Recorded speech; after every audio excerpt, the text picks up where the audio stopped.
Not completely. Not completely. I, I think it's possible, some people do, whether it's good for their health or not, it is possible to eliminate as many people as they can in their life and become almost hermit-like. Okay. That's not unusual. I mean, having worked in social services, and worked with particularly the teams that deal with isolated individuals who particularly hoard stuff, for example, they don't tend to have a lot of people around them. They Okay. become totally just about themselves and sometimes don't even leave their houses, etc., etc. So it is possible, even if you do need people, it is possible not to have people by choice. Okay. So, can somebody be in your life, but you don't have a relationship with them? Yeah. Would you agree with that? Yeah, of course. So, what I'm asking, so if someone says, "Look, I've got people around me, but I'm not in a relationship with any of them," is that possible though? Because you got acquaintances and you got friends. So, are you still going to challenge? Are you still going to challenge my question? That is that saying, "No man an island." Is it true?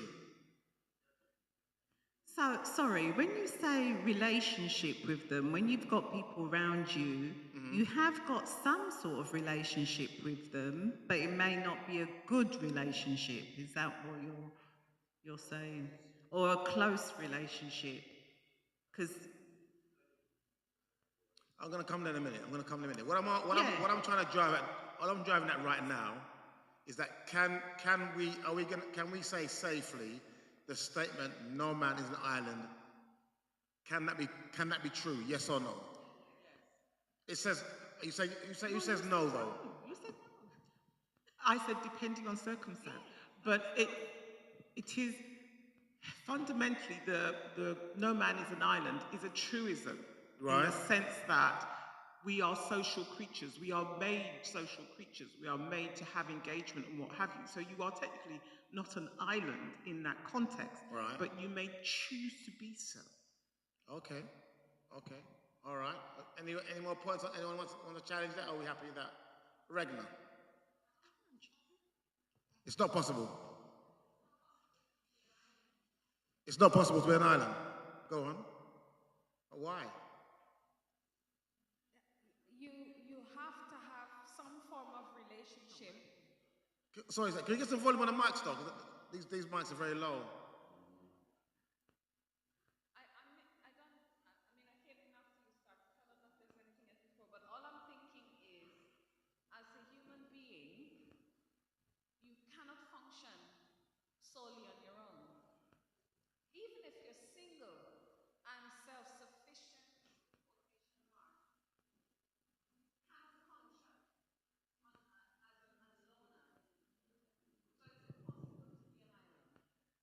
It's impossible to be an island. You know that statement where they say that no man's an island. I'm trying to establish from our group this afternoon that do you believe that to be a fair statement?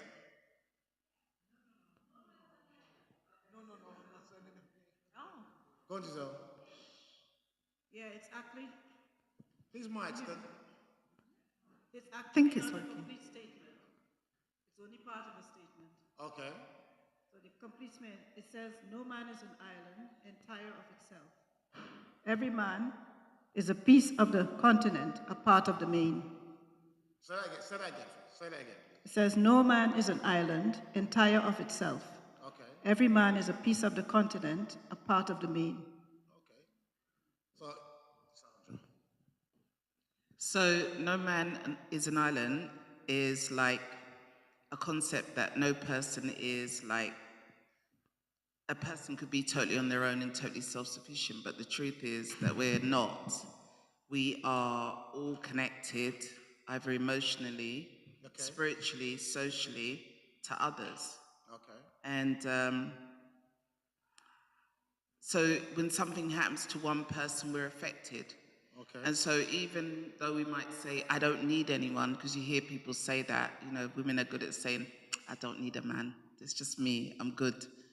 The truth is, there's a lot of loneliness, there's a lot of mental health because people try to be isolated from others.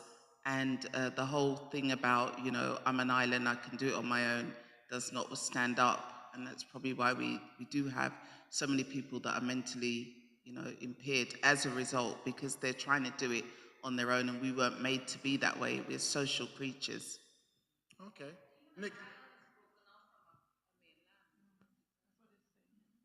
Okay. Nikki. Hold on. Yeah. Yeah. We were created to be islands. That's the first thing. Because when God created Adam, he made him, Okay. helpmeet. And even the Trinity, we have the Trinity as well. We weren't created to be islands. Okay. So we can safely say that statement, no man's an island, without the bit from Giselle, we could say that everyone is involved in a relationship in some kind of way Yeah. with somebody. Yes, I think so. When most of us think about relationships, we're looking at maybe a two-person, but the fact that we were born, formed in our mum's womb, that is our first relationship. Okay. The mother and the baby bond. So some people throughout their life, they have relationships come and go, but that bond will never break. They will always have their that Thank you. love between their mother. All right. Thank you very much. Next slide, please. No, got one before that. So, what is a relationship?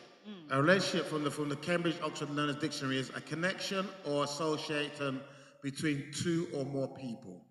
That's the definition from the Cambridge Oxford Learners Dictionary. Next slide, please.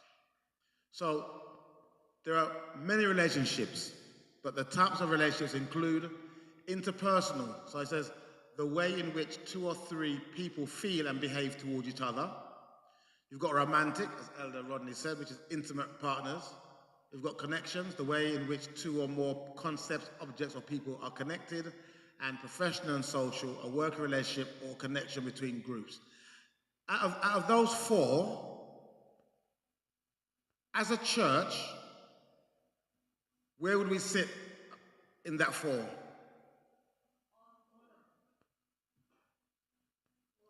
Okay. I'll ask another way. As a church, as we're all here together, yeah? So, as we're all in this room together, as we all sit together, what do we all, all of us, as we sit together, which one would be us? Which one? I'd say connection. Connection? Personal as well. Interpersonal, connection, and professional and social. 3. Okay. I would like to say, I only want one. Just one at the moment, just one. I would like to suggest the first one. The way in which two or three people feel and behave towards each other. So we're talking about the church. So should Why? Why? Can I get there? Sorry. So let me ask a question. First of all, are we a brother's keeper? Yes or no? Well, we should be, yeah. So as a church, should we know each other interpersonally? And I don't mean romantically. I don't mean professionally, because some work, some don't work. But interpersonal in the way which two or three or more people feel and behave towards each other. So should we all have, as a body of Christ in this church, in grace, should we have a personal relationship? I don't mean intimate, I mean a personal relationship with each other. Yes or no? Susan, you want to chat? You can challenge me. You're more than welcome. We should. Yeah. But do we? That's what I'm saying. Okay. Well, Yeah. yeah. Go on, Regna. Yeah, I think if you spend time with 2 or 3 people, Yep. you will have had an interpersonal relationship with them. Right. If we want to go on to talk about the quality of it, Yeah. that's another thing. Right. But I think to begin with, as a bare minimum and a basic, Yeah. if you spend time with the same people Yeah. over time, and I don't know how to measure that, 1 week, 2 weeks, 3 weeks. We've been spending years, some of us, together. Yes. Each week. Yes. And a couple of days in the week. Right. So I think you will tick the box immediately Yeah. if you spend time with anyone. Right. But then the quality of it. So when we say things like we should be, we're probably going in deeper, like the quality and what grade and what level. But to answer the question basic, I think yes. Yeah. Because we spend time with each other. So my challenge to us then is, can you say you know, all of you know me interpersonally, yes or no? So, yeah, but okay. I would say some would know me interpersonally because you spend time with me. But what I'm asking is, as a church body, we don't spend enough time with each other. So you know, you made a good point where people have been in the church for many, many years. And you know, they talk to the same person every week. We don't branch out to find out, well, Elder Rodney, what's he really like? I mean, I spent an afternoon with Regna, and I learned so much about as a sister, as an individual, as human. But if I didn't spend that time with her, I would never know. So what I'm saying is, what I'm talking about relationships, I'm talking about we as God's people should have a relationship. I should have sit next to Elder Martin, Davina, Olive, and just say, listen, let's rap. I'm not saying you can talk about your whole personal life. You don't have to do that. What I'm saying is, we should have a relationship with each other. And not just the same people week in, week out. Because we gravitate to certain people every Sabbath. Jason. My question is how? How?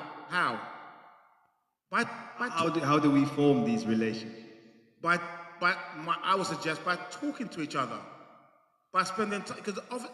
So if you look at your church life, when you come to church, you will naturally talk to the people that you know. You will. Yeah. If I don't know Nikki too well, hi Nikki, you okay? I'm gone. Do you understand? But so we tend to gravitate. So okay, me and LDP, I've known LDP known me from a little boy, right? A little boy. We lost touch for maybe 30, 40 years.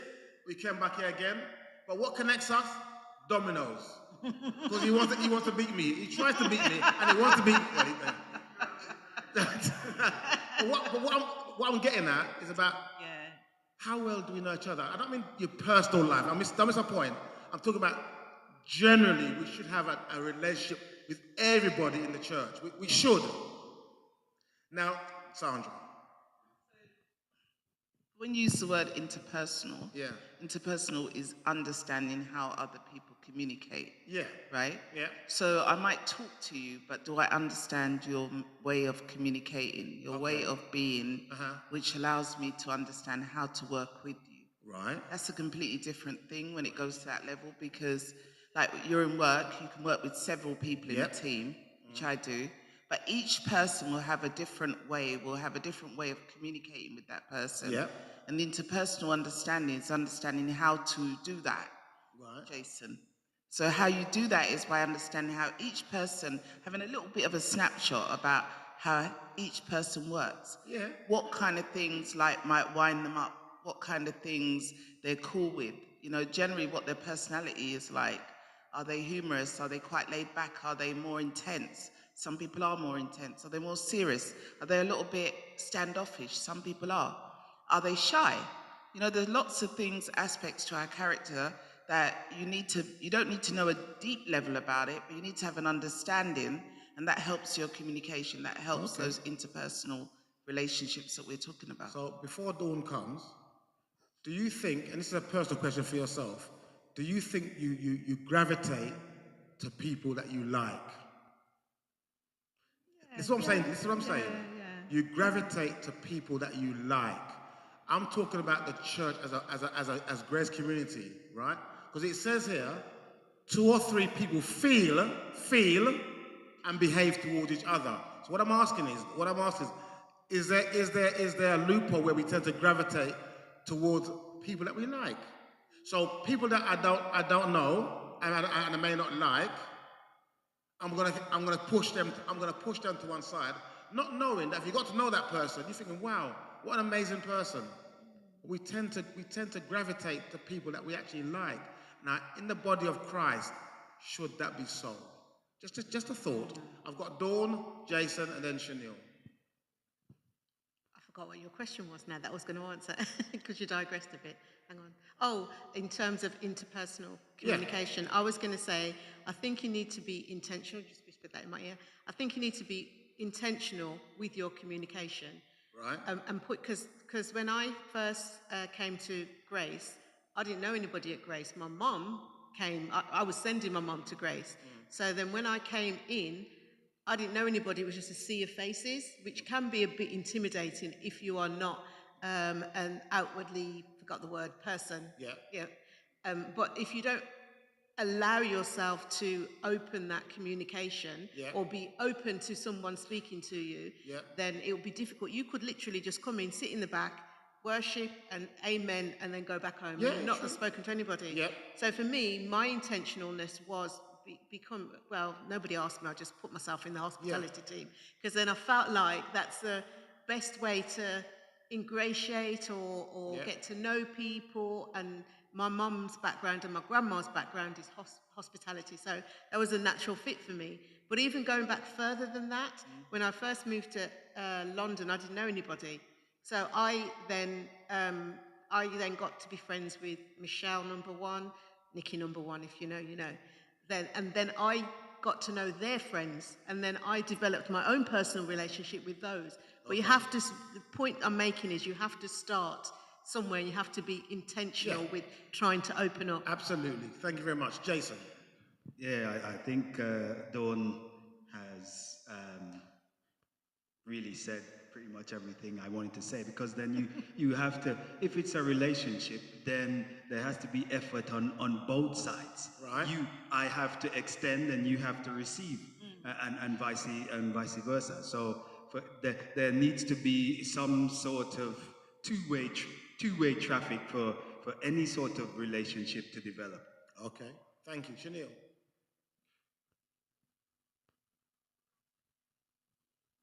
Thank you. Yes, for me, yeah, I've heard it. I'm saying, as Christians, Yep. why, as for me, as soon as you're entering the gate, Yep. you should be ready to say hello to just about anybody. Yes. And I find, because we were talking about that in the kitchen as well, so how as Christian we are partial. And Pastor was talking about some things today, and I'm saying, you shouldn't wait for somebody to say hello. As soon as you see someone, you should be ready to say hello. And what I find as well is you will say hello to some people and you won't say hello to another person. I'm saying, why are we doing that as Christians? And I'm thinking, you shouldn't be saying whether you like the person, yes or no. To me, it's manners, and it's about respect, and it's about love. Because yes, I can understand we have our different personalities, but we should not use that to say, because, oh, this person look a certain way, I'm not going to say hello, you know, and then you see someone else and you say hello. And I think that's not right in a church. Yeah. You know, we should be growing and loving one another, no matter what you think the person is, because you cannot, it can be an assumption. Yeah. And if you talk to that person, you realize there's a difference. Yes. So don't limit how we treat one another. Just remember that we are all one in Christ. And that's what I'm drawing out this afternoon about on this part of the program, that we should all have some kind of relationship where we can at least say hello to each other. We shouldn't be blanking people, or because I don't talk to Jason, I'm not even going to say hello to him. Because I've seen, and I'm going to say this I'll say this very, very respectfully. We've got an amazing church across the road. But I'm telling you this now, I've experienced it, where the kitchen is, you know, where we have our lunch. I'm telling you, you could be going to that door, and you could be holding the door, and just walk straight past. No hello, no thank you. I'm thinking, wow. And I'm not judging nobody. I'm just talking. We're of the same faith, and we just and even today I was thinking about it. I thought to myself, I did it today, and I thought, let me do a test, and I did it. And the sister just didn't even look at me. And I'm holding the door as a doorman. And I'm thinking to myself, isn't that quite sad though, that we're God's people, but it seems as if we're God's people we're going to heaven, and I'm wondering, if we don't even say hello to each other down here, what's going to happen in heaven? Elder Stephen. Yeah. So from being out there most Sabbaths. Yeah. So what you've experienced, I used to experience that with our brethren in the beginning. But again, as Don says, you have to be intentional. Yeah. So even before, if I know I'm holding the door, even before the brethren come to the morning, happy Sabbath, or I'm going at you first. Yeah. Before you pretty much, I'm initiating the communication or a conversation and I found that now from going to not saying much or not knowing many of the members over there, now I've got a relationship with them because one, as with God, He wants a relationship with us, so it doesn't mean the first time we turn our back on Him, He gives up on us. So that intentionalism, as Don says, you have to keep going at it, and it will pay off. I can hear you. I was just drawing an analogy to the experience that some may, and I saw it from head nodding, so I'm expecting you may have experienced the same thing. And what I'm trying to say, as a body of Christ, and I agree, you got to be intentional. But what I'm saying is that if we all have the same mindset, we'd all get along much better. That's the point I'm trying to make. Because yes, I know you've got to be intentional, but sometimes it can be one-sided. Because I do it all the time. I will say hello to everybody out there, regardless. I don't care. I'll say good morning, happy Sabbath. If I don't say it, I can guarantee you I ain't gonna get it back. Go ahead, regular. I think the intentional thing is one thing, but I feel the thing that trumps that is time, spending time. Yes. And I think that is true of Jason being in the car park. Yes. Spending time. You get to know people. Today he was telling me that's the daughter of the father of the, and I'm like, there's somebody who even lives on our street. And if I'm not careful, I wouldn't even recognize who he is. But Jason would tell me, oh, this, so he spends time. And I think if you spend time with anybody, you get to know them, even the ones at first who you think were scary and not likable, you realize, actually, they're not bad. Before Dawn comes in, before Sandra comes in, I had a little chuckle. So we went to India, me and Annette, Elder Annette, sorry, and we had lunch today. And the two people that came to the trip, Elder Annette knew one of them. She knew the husband, but not the wife. But we were together for 7 days. Do you see my point? Okay, Sandra and Dawn. No, I was saying just on Regina's point about time. Sometimes you don't have time. Right. So when I was in Plymouth, I was away for a few weeks. Some people missed me. Anyway, I was away, and I went to Plymouth Church, which is near Devon, or part of Devon, and it was a very strong community, like the community across the way. Let's just say that. They were very unfriendly. I just about got a good morning out of one person at the door, and we had a chat, and I had to say I'm from London, I go to Grace, I'm just visiting, we just came by to see, take part. And she said, yeah. So I said, oh, and what's going on? Oh, the service is going on, but, someone will talk to you, we'll talk after, blah, blah.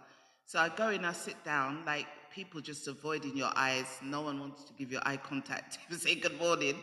And then the person in front of me turned around and shook my hand, and then said, oh, I need to get you some books. And I was like, well, are you assuming I'm not Adventist? They're like, you haven't even spoken to me yet, but you've gone to get books. Do you know what I mean? Then he came back with Steps to Christ and Desire of Ages. And I was like, are we going to have a conversation to ask me, like, where am I from? What am I doing here? Oh, you just want to give... So he gave me the books, and no one... It was lunchtime came. No one offered lunch or said what was happening for lunch. They just went and sat down and started singing, choir singing, and just ignored me. And I was like, okay, I'll come again. Thank you. But that's our reality sometimes, unfortunately. No, it was. Oh, sorry. No, yeah. Okay. All right. Dawn. Yeah, I just wanted to expand on being intentional. Yeah. Because I feel like the car park there is a melting pot of people. Because I think sometimes you're thinking that maybe that, not you personally, I'm just saying generalizing, that we might be thinking, oh, the person doesn't want to, isn't going to want to speak to you. So you have your own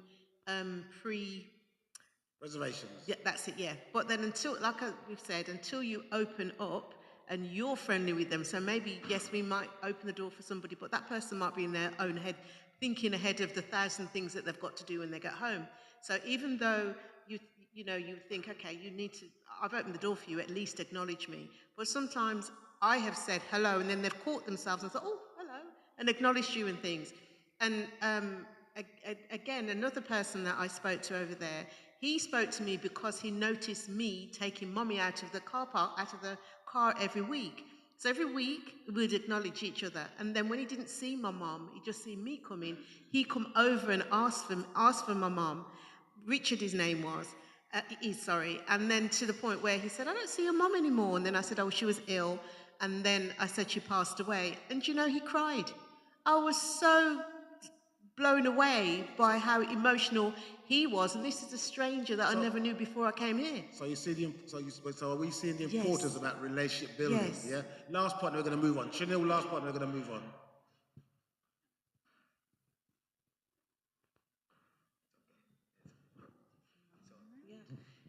Yeah, Dan touched on it again.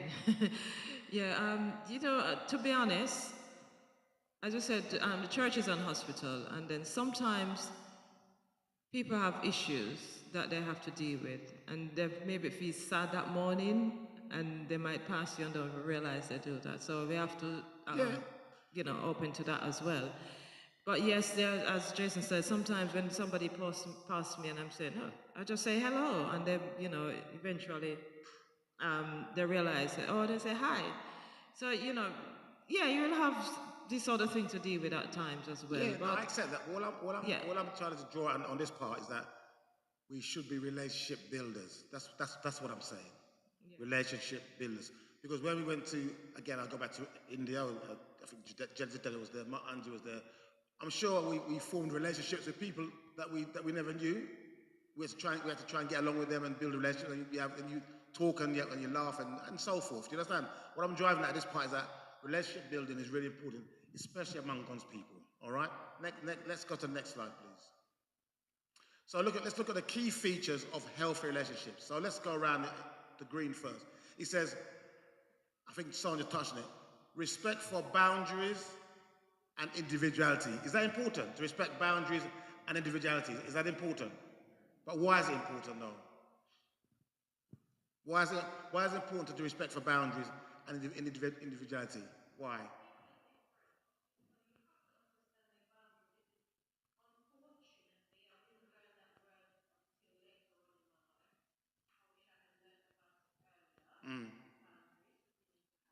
Yeah. Yeah.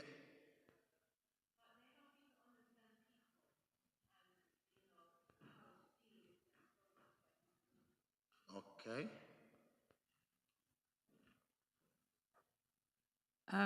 Boundaries also enforce respect for yourself. Yes. Because it sets the ground rules for how you want to be treated by others. Absolutely. Thank you. That's really important. Protective measure. Okay. And it's interesting because I don't know, just a thought. So, there's some people in the church I know I could embrace. As a sister, I could embrace them. But there's some I want to give a handshake. No, because you're respecting the boundaries. Do you understand? And that's really, really important. As you get to know somebody, you know exactly how to treat them because by their body language, by their tone of conversation, you'll know. Because someone's going to get a handshake, someone's going to get a hug. Not because I'm being partial, but it's how you're dealing with that particular person. Yeah. And also the individuality. We're all individuals, so we all act and behave differently. And not because I look different or I might dress different means that you don't respect me because I'm an individual. Do you understand what I'm saying to you? Okay. And then you go on mutual respect and equality. So that's another key one. Having mutual respect. To build on relationships, you have to respect each other mutually. You know, irrespective, doesn't matter if you're the president or you're a PA, doesn't matter. That respect is supposed to be mutual and equality. Honesty and trust, that's the key, for me is a key one. Honesty and trust. If I sorry, go ahead. Oh, equality. Is that we're all equal? So let me ask a question. I'm glad you raised a point. Thank you. Are we suggesting that all of us are not equal in this room? God's people, God's children. What else as in what? Yeah. Absolutely.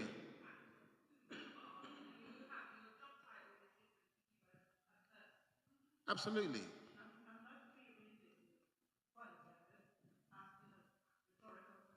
Okay. Huh?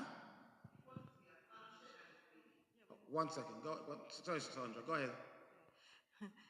Sandra, remember, we were talking about the same thing, and she reminded me that we're going to have this Yeah. conversation here. And, and I'm saying, if Pastor Mohan come and say, remove that item, would you question it? No, sometimes you don't question it. So if Chanel come and say, please remove that item, why? Do you see what I'm saying? And, Yeah. and to me, that's partiality. Right. You're thinking about, because it's pastor, and pastor know what he's talking about, so I don't need to question it. So I'm saying we got to be careful. Because I have that, I don't want to go, I'm not going to go through it, right? I had that scenario this afternoon, and I'm saying, why don't you respect the fact that if I say, this and that, why don't you just accept it? Then if later on you can ask the question, that's fine. But you wouldn't ask pastor the question. So why I'm different from pastor? Okay. I have enough Elder Rodney. I'm coming to it. Elder Rodney. And then, go ahead. Yeah, would I like to ask a question?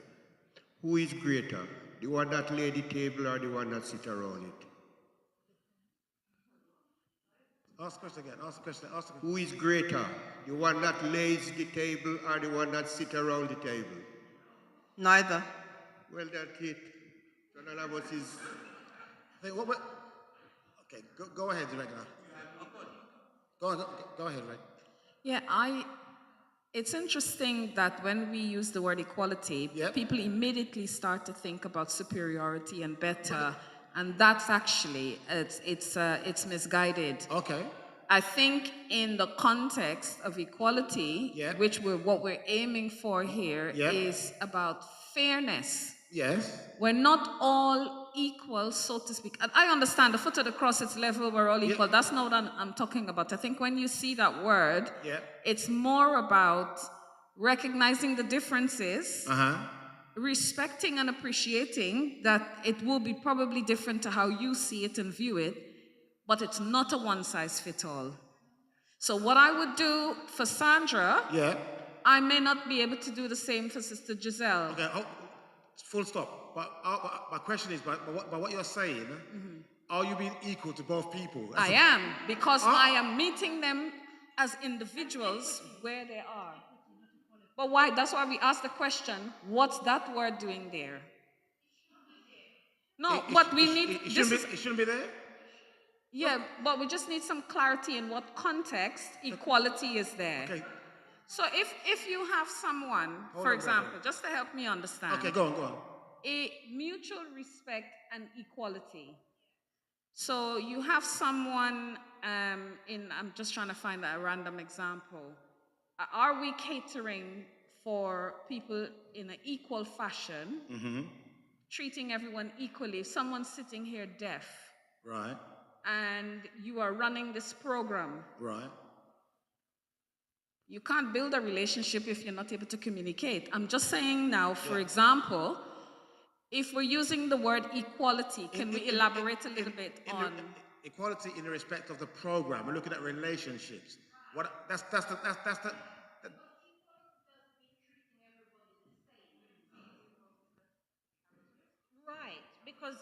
We were just thinking, talk about the Equality Act with the 9 protected characteristics. We don't treat everybody the same, but we're talking about relationships, treating people equally in terms of who they are, human beings, respecting them for who they are. Okay. Yeah, it could be different, but what I'm saying is it's got to be equal. Do you understand? Depending on the type of person the person is. What I'm suggesting this afternoon is having that mutual respect for every single person in this room and treating each other equally. That equally could have different connotations to depending on the person is. But are you being equal to that person? Am I treating? How do you know? No, it's okay. Go ahead. Yeah. Okay. Okay. What last point? And then we got Janelle. It's okay. You can go to Sunil. Go Janelle. Yeah, respect has no age. Yes? And when you're talking about equality, you're talking about treating each and every one according to whoever they are and whatever their needs are. Right? It simply means, as Sister Nikki mentioned, so if somebody, who mentioned it? Said someone who not able to hear, who is deaf, then you're gonna find the communication means to fulfill that, right? And if someone, in different, I wouldn't say category, according to what their needs are, you're gonna find that and have that achievement for everyone across the board, as far as possible as well. Yes, because you may not be able to meet everyone's needs in all respects. But what I'm saying is, when it comes to respect, it has no age. So we should treat everyone with respect. And that's the part I'm looking at. Yes, we might fail, but how do we deal with that as well? Yes? 2 points, Baldina and then Jadela. I was just going to say, I think we're mixing up a little bit equality of equity, because equality is treating people the same. So we're saying treating people the same level of respect and which are on the board. Equity is when you adapt in regards to the needs of the person. Equity is about fairness. Equality is about providing the same overall. So they're not the same thing. We can't say equity is the same thing as equality. We can mean the same things when we're talking about it, but equity is not the same thing as equality. Okay, thank you. And then not Jadela.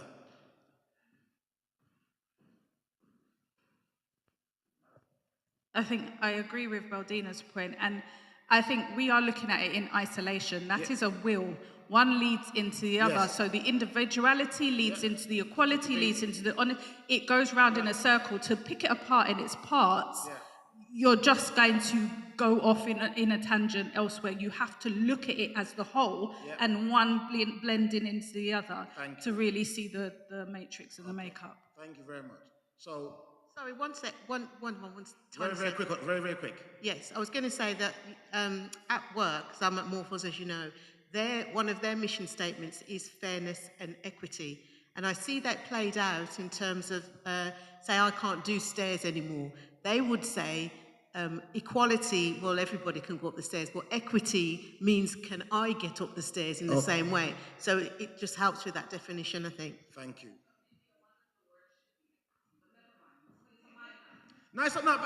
That's a good point to raise. It's good to raise it though. With Sister Giselle, and I think this is a point where sometimes people actually get mistreated because we were trying to be equal but not being equitable in being equal. Okay. And you find this, I learned this when I started to manage people. I realized I wanted to be fair across the board, but I had to treat people differently. Yeah. And other people found it offensive because they thought, why is this one getting that? Anyway, I don't want us to go off into that. That's not the point. But the point, I just wanted to understand in the context of relationship, the equality. If we don't understand it and get that right, we could, right within the mix of trying to build a relationship, create an issue. Thank you. All right. Another key to... So in the context of what me and Chanel were talking about at lunchtime, one of the things I think is a problem in the church is that sometimes we don't get the mutual respect that we think we deserve. We don't think we get that respect from other people. But if you're not able to set strong boundaries and clear boundaries with people, then you're never going to get to that point where you're going to get the respect that you think you deserve or you need. And so it is a circle. If you know how to set boundaries, and not everybody knows how to do that well, then it's going to affect the kind of respect that people will have for you when it comes to like things like you're saying, what I can do with one person, I can do with another. Sometimes you assume you can do that with the person, but the person won't speak because they're not able to set a boundary. They're not able to say to you, actually, I don't like that. Okay. Actually, that offends me or that affects me negatively. Yeah. So it's that thing of helping people to understand how to set boundaries. And the other thing I wanted to say about this relationship building, the thing you said before, that sometimes we need an initiative by the church to bring people together. I don't think I've seen that since I've been here, where the two groups have come together. Am I wrong? Like from across the people across the way, where we've had a joint event where we've been introduced to each other, we've given each other a chance to start a relationship building process. Good point. Thank you very much. So then, look around the wheel again. That comes along with honesty and trust, and I think that's a key part to any relationship. Can we be open, honest, and transparent? Now, if we're looking at it holistically, sometimes honesty can offend people, but it doesn't mean that you shouldn't be honest. But it's about how the person is going to receive the information. Because I think honesty is really important. Because if you're not being honest with somebody, then there'll always be a barrier. If you're not honest with somebody, it's going to be very hard to trust that person. You see my point? Yeah? Okay. And obviously, open and safe communication. So in terms of communicating with one another, we should be open, of course, to as much as you want to give out. But safe communication in terms of what you're saying. Is it safe? Is it okay to discuss it? And the other person needs to be comfortable with what you're going to say.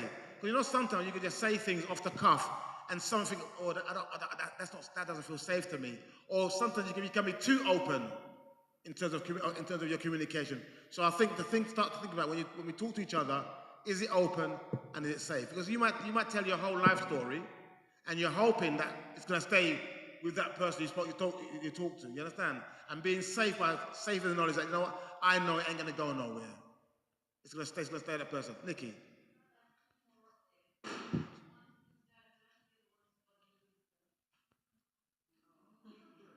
One is discernment. Well, hold that point. Hold those 2 points, and we're going to unpick that a little bit because you got obviously you said it for a reason. So hold the point for a minute, and then we talk about emotional and practical support. So key feature, emotional. Also what I've realized, and maybe I don't know if you've seen this, but sometimes when someone's going through stuff, we're good to be around them to talk about it, but it stops there. We don't offer that practical support. So somebody could be going through stuff where they need some practical support, but we tend to sometimes stop at the emotional. Oh, I'll pray for you. I'll call you. I'll be there for you. But the situation could be that they need some practical help. And again, as God's people, where possible, we should be able to offer that practical support in building key relationships. Okay? All right. Nikki had 2 points: discernment and godly wisdom. Can you just break it down for us, please? Thank you. I just said that because, when you deal with people can be so complex and people are different to you, like sometimes the complete opposite. Yeah. I think you have to know how to deal with each person and how to meet them at their point of need. Not everything you should say. You have to know, what in Solomon, there's a time for everything. You have to know when to speak, when to be quiet. And wisdom is different from godly wisdom. You really have to ask the Lord to help you to learn how to deal with individuals, because some people can be hard to love and difficult to deal with, and you have to have the godly wisdom to be able to deal with them and to discern. Okay, Jadela, thank you very much, Nikki.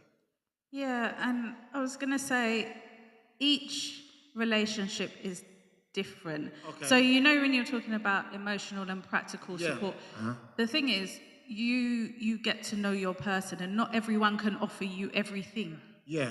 So not everyone can take what you are giving them, not everyone can give out what you are expecting. So you have to work out who is the right person for the time or season or what you are going through, because the expectations of everyone cannot be the same. Okay, excellent point. Thank you very much. All right, good. Next slide, please. Communication skills is very, very important in relationships, yeah? So, the first one we're looking at, active listening, pay attention, and reflect back. And this is where I think sometimes where relationships break down, and we, especially, I'll talk about marriages, for example. Active listening. Do you know, generally in some marriages, the husband or wife they don't listen to each other. They want to get their point across, and what you're saying doesn't make no difference because they're not what? Actively listening. And sometimes they're not paying attention. You might say to your wife or your husband, you know, something happened and I want us to talk about it. And they say, well, what is it? And you start reading it off, but you can see clearly they're not paying attention. They're giving you the chance to speak, but you're not listening actively or paying attention, which can unbalance relationships. I see a lot of laughing going on there. Must be a reason why. I don't know. But honestly, seriously, if you don't listen actively, right, and you're not paying attention, and you don't reflect back on what's been said to you, because in relationships, whether you're married or you're single or you work or church, active listening plays a big part in building key relationships with each other. Yeah. Yes, ma'am. Yes, ma'am.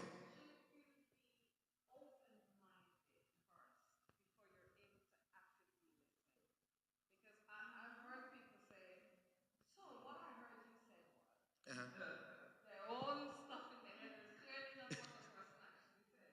But I'm just saying, No, it's a good. sometimes you need to have, Yeah. when you're entering into a relationship, you do recognize Regna stops here, but now I'm crossing over into somebody else's, the wheel you had before. Yeah. So now I'm now appreciating everything I'm not that this person probably has, or how different I am Yeah. from what they are, so that I'm open now to understand from their perspective.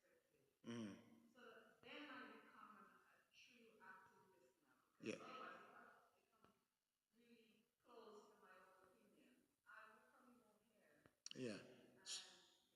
No, that's a good point because what I always do, if someone's talked to me about something, I say, so I understand what you're saying, I will play it back to them so I know exactly what they mean and what they're saying. But oftentimes, especially in marriages, it doesn't matter what you explain or clarify, they're not interested. They're not paying attention and they're not going to actively listen and they're not going to reflect back. And that breaks down lots of relationships, including personal relationships, friend relationships, and even church relationships, and even marriages, because of the communication. Yeah. Yes, miss.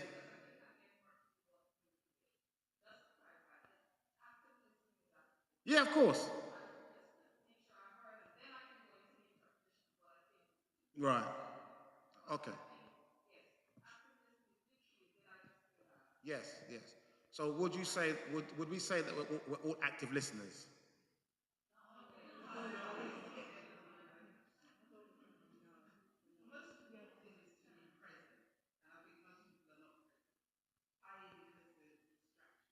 Okay.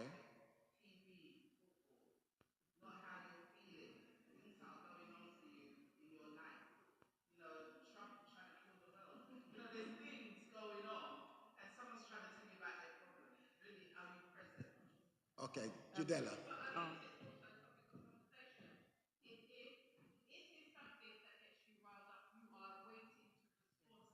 Yeah.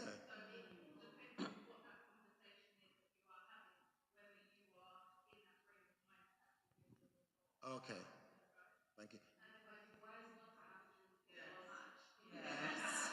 Yeah, I was going to say that that when anyone has a problem, you need to address it or need to listen. You have to be willing to have that time to listen to what they have to say. So you can say that now, I don't want to talk about that right now. Let's talk about it at this time, so that you can actively listen, so that you can, give your full divided attention, because you can't always listen to someone if there's other things going on. Yeah. Okay. So it's a good thing to say to them, not now. Let's give a time when we can talk But you properly. see, before cheeks come in, but when you're saying all lovely and flowery, but you know, but we all Yes, know when we you know want it doesn't always. to get your point across, you ain't waiting.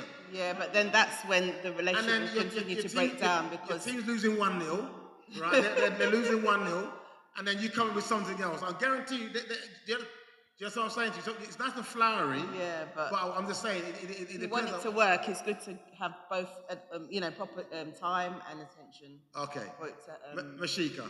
listen. I was pretty much agreeing with everybody, Yeah. but in terms of active listening, Yeah. I'm hoping we're all, evolving. But for me, active listening creates a situation or a scenario. So you guys have already established that foundation or that, what do you call it?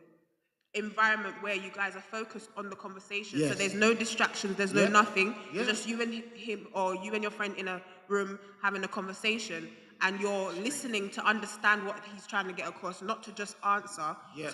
So emotions won't be high. Yeah. The environment and the foundation of the environment would be calm and collected. Yeah. And I hope you guys will be praying before you start a conversation, especially if it's something that's a touchy subject or whatever. So I feel like once you've got all those kind of things in place, then the active listening should be 100% or even 99 maybe. No, I was just looking at Jason and Regner. That's when I started laughing. I don't know. Jason's very. No, it's okay. We'll give Jason the mic. But again, I think it's something to practice though, active listening again, and choosing the right scenario and the right time to have the conversation. That's really, really important. But also in communications, clear and honest expression. You know when someone's talking about, if you're passionate about something, and they're laying out their heart to you, and you're just kind of, well, you're not even paying attention to what they're saying. Your expression, because your expression will either enhance the conversation or stop the conversation. So if I know that you've got no interest, or you're just, sometimes you just go, and you just kind of, whatever in your head, that could put you off from even going any further in that conversation, because the expression of that person, you're thinking, I ain't even going to bother. But again, when that happens, it breaks down our communication and it breaks down our relationship, because you're not clear and honest expression. You're expressing because you're thinking, I'm going to behave because I think that's what Gillian wants to hear, or that's what she wants to go and see. So I'm going to act it out. But I can guarantee you, the person you're speaking to will think, you know what, this person ain't being real. Because they're feeling it in terms, yeah? All right. And also, again, important, non-verbal communication, body, language, and tone. That's very, very crucial, Our non-verbal communication says a lot, There's no kids there. So imagine, I'm being very careful, and I'll say it in a nice way. Non-verbal. So when married couples go to sleep and back turn, you kind of get the idea. You get the idea of how that night's going to unfold.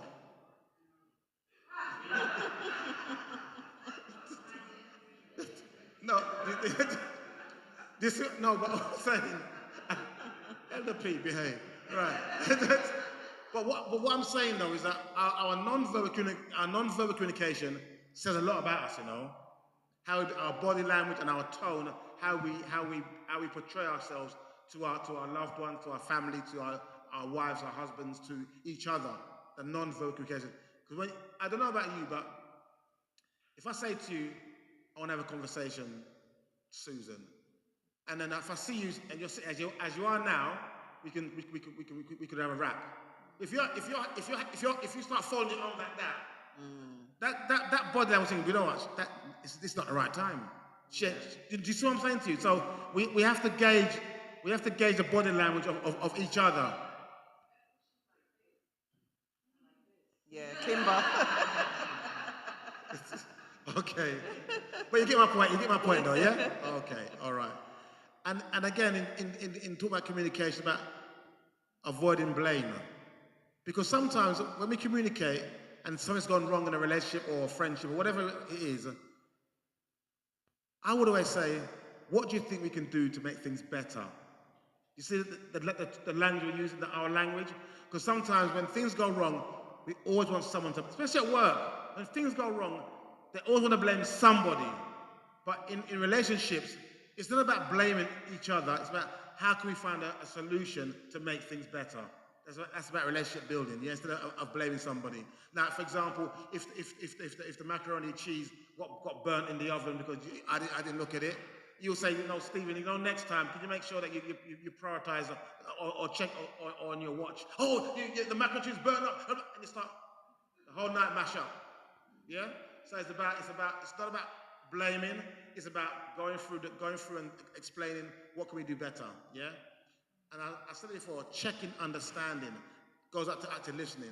When someone's talking to you, clarify what they're saying before you start thinking what they said. Because when you start to think what they said, your answer, as the regular says, can go left. So it's checking understanding of what's being said. Dawn. Just jumping back up to the avoiding blame bit. Yeah. My union rep gave me really good advice because my manager has to take me to a different level of divine inspiration, all of that. Yeah. So, but she said to me, because when something's happening to you, you're sitting in it. Yeah. So it's personal to you. Yes. And then that hijacks the way that you communicate because you're feeling like saying, you're bullying me. So if I say that, she said to me, if you say you're bullying me, she's automatically going to be defensive and say, no, I'm not. So what you need to do is say, when you do such and such, I feel, because nobody can negate what you feel. Yeah. So then that's a more constructive way of being able to communicate, because I know she's bullying me. I already know that because I'm on the end of it. But I got what she said when she said, no, you need to explain it differently and say, this is how that makes me feel. Yeah. I feel diminished. I feel anxious. Because then that carries more leeway or more importance so that someone can listen and hear you. So for those who are married and want to answer, I'll say that, want to answer, when you're going through a challenging time, do you find it easy to blame the other person? For those who want to answer, I'm not saying you have to answer. I said those who want to answer. Do you find? No, what I was asking, going to avoiding blame. So I was asking those who want to answer and those who are married that if something's gone wrong in the situation or in the relationship, do you tend to blame the other person, or do you tend to say, look, how are we going to work it out? What's your first default position? It's your fault. It's your fault. You did it. And then they say, well, no, hold on, but you did that last week. Do you see the point I'm making? So I'm asking that for those who want to answer, are you quick to blame? That's the question. I feel like if something went wrong, yep. Because if we're establishing something went wrong, yes, then something happened somewhere. Right. And whoever the parties are that are involved need to then see who's responsible. Okay. Right? And it might be not just one person. But I think a practical, realistic, honest way to get the best outcome is sometimes allow for someone to be vexed, because sometimes when something goes wrong, especially if I think it's partly Jason's fault that this thing happened. Thank you, Sandra. I cannot.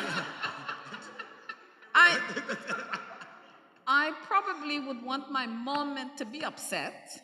Really? Let that moment pass, and then deal with the repair. It's probably difficult to say something went wrong, it's upsetting, and you don't want me to have my moment of upset to just sort of smooth it over and make it okay. So before Jennifer comes, Regulus, before Jennifer comes in, so I understand you. I'm checking now.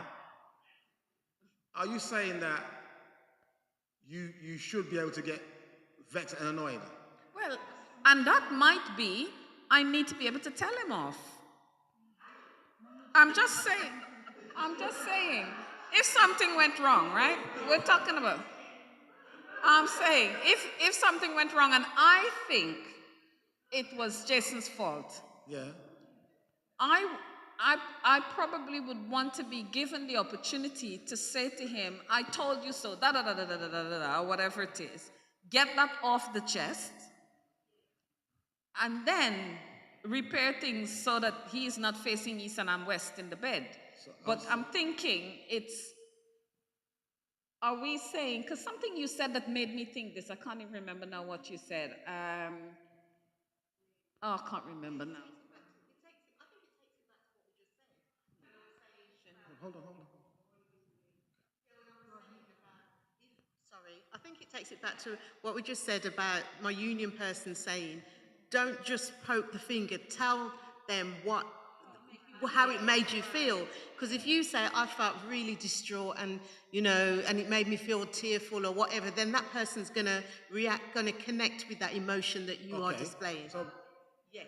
So before Jenny comes in, just 10 seconds, what I'm saying is, I take on your approach, Dawn, but the word that my amazing sister said, I want to tell him off.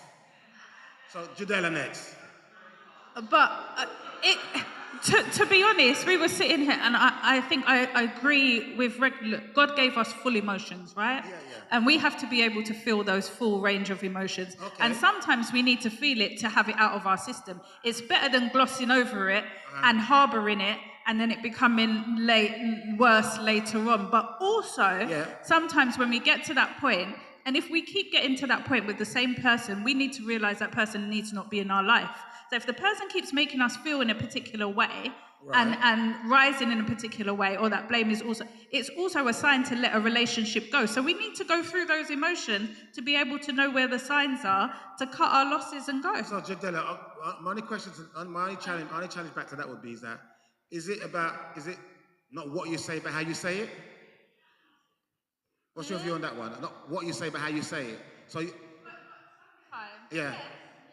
But sometimes, if you are always being nice about a particular thing, Right. that is part of your boundaries, and you are not setting, and somebody else thinks that they can always do.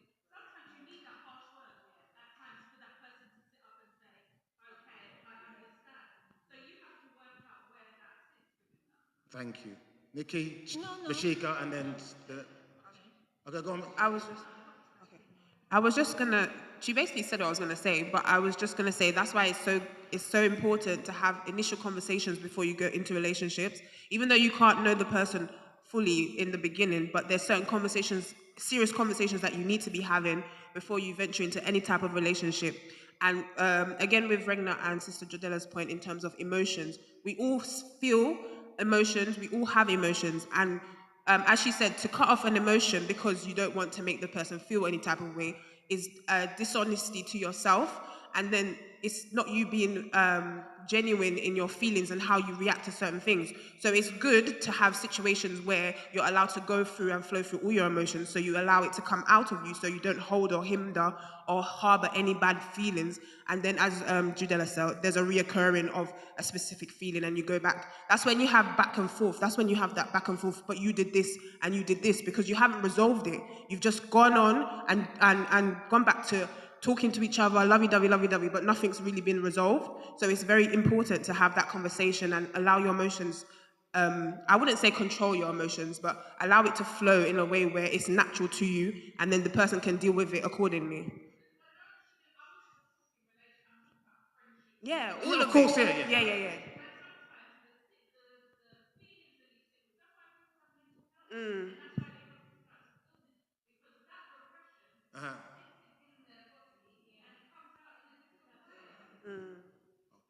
Yeah, can I? Okay, go on, Chanel. Yeah. It's healthy to express yourself. It's not good to bottle things up. But it's all about how and when we explode, right? Because if it's something that constantly going on and you have not said anything in the first place, then it's going to come out bad when you're ready, right? Because I can tell you that happened to me. But what I'm saying is there's a way in which we need to relate to something that is going on, even if you're upset. You can take it aside.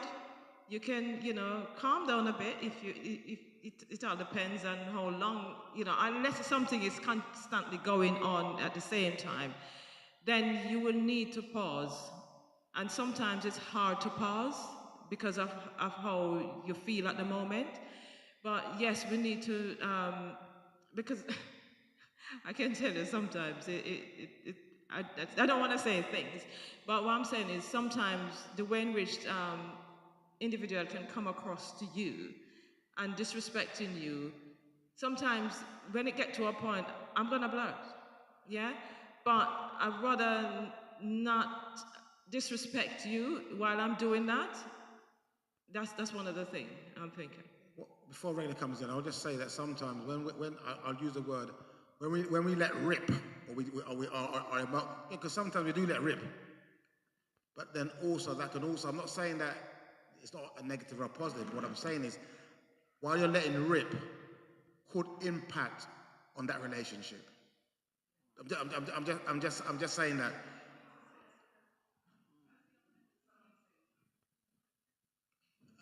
I'm interested. I like the challenges. So you. Okay.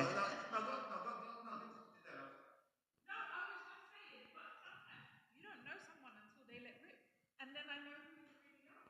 So Oh. until that situation occurs, you've been nice and cordial up until that point. But show me the other side of who you are and how you work through that. Then I'll know who you are. Okay, thank you. I got Sandra, So- Jason, then I got Regna. We're gonna move it. Yeah, I'm just going to tell because it's a friendship thing, not the back turning or anything. This is my best friend. I went on a holiday with my best friend to Egypt. And my big thing when I'm going on holiday is that I like to go through duty free and buy a bottle of Coco Chanel, which is very expensive, but it's good for duty free. It's cheap. Anyway, we get to Egypt and we had to upgrade our room, go to a better room. And we put our stuff in the safe, like, your passports or whatever. And one of the things I said, let me put my Coco Chanel in there because I don't want this to be stolen or anything. Anyway, we had to move rooms. My friend goes into the safe, takes out everything, and when I came back into the room, the Coco Chanel was smashed on the floor in about 20. Let me tell you, it's a real true story. In about 100 pieces. I've never seen anything like it. Or like it was just poured over the floor. And I looked at her and I said, what happened? She said, oh, it's not my fault. It was an accident. And I don't expect me to pay for it because it was an accident. And I looked at her, and I said, I remember the timeout rule, okay? There's a timeout. There's time you just don't speak. I just left the room, went out and took a long walk. And when I came back, she was still flapping around. I don't know what's wrong with you. Like, I know if you're upset with me, if you don't want to talk, you don't talk. I didn't talk. I didn't say no words for 2 days. 2 days, I didn't speak. The end of the 2 days, she said, are you still upset? I said, well, I'm just going to let you sit with what you've done and how you want to deal with this, but you've had 2 days. What would you like to say to me? And she said, well, I spoke to my daughter, and I think I should replace it, but I don't know why I did it. And I said, I just need an answer. Are you replacing it, or will this friendship end the way that was broken? Simple. And she did replace, well, she paid for it. But the point is, it told me a lot about who that person is. You don't see it until it happens. She didn't say sorry. No sorry, just like, it wasn't my fault, it was an accident, I'm not paying for it because you knew how much it was. And I was like, now, that friendship will never be the same, and it hasn't been. Yeah. Okay, hold on, Julie. Jason. Hold on, Julie. Jason. Yeah. That I think one of the biggest things is indeed having that timeout moment, indeed, Sandra, because the short arrow, lost time, the spoken word, once you fire these off, then that's pretty much it. So you have to know, sometimes in our passions, we really need to be mindful, because then, yes, it feels good to get it off your chest, but some of us have been waiting for some time to give whoever the individual is a piece of our mind, and we go and we fire it off, and in the end we feel good, perhaps, but then what's the nature of the relationship? Now you've possibly gone, and maybe only we know the nature of our relationships, whether this is one worth holding on to, come what may. I always say, me and individuals will always have friendships, dialogues, whatever. Once you don't try and kill me, we're good.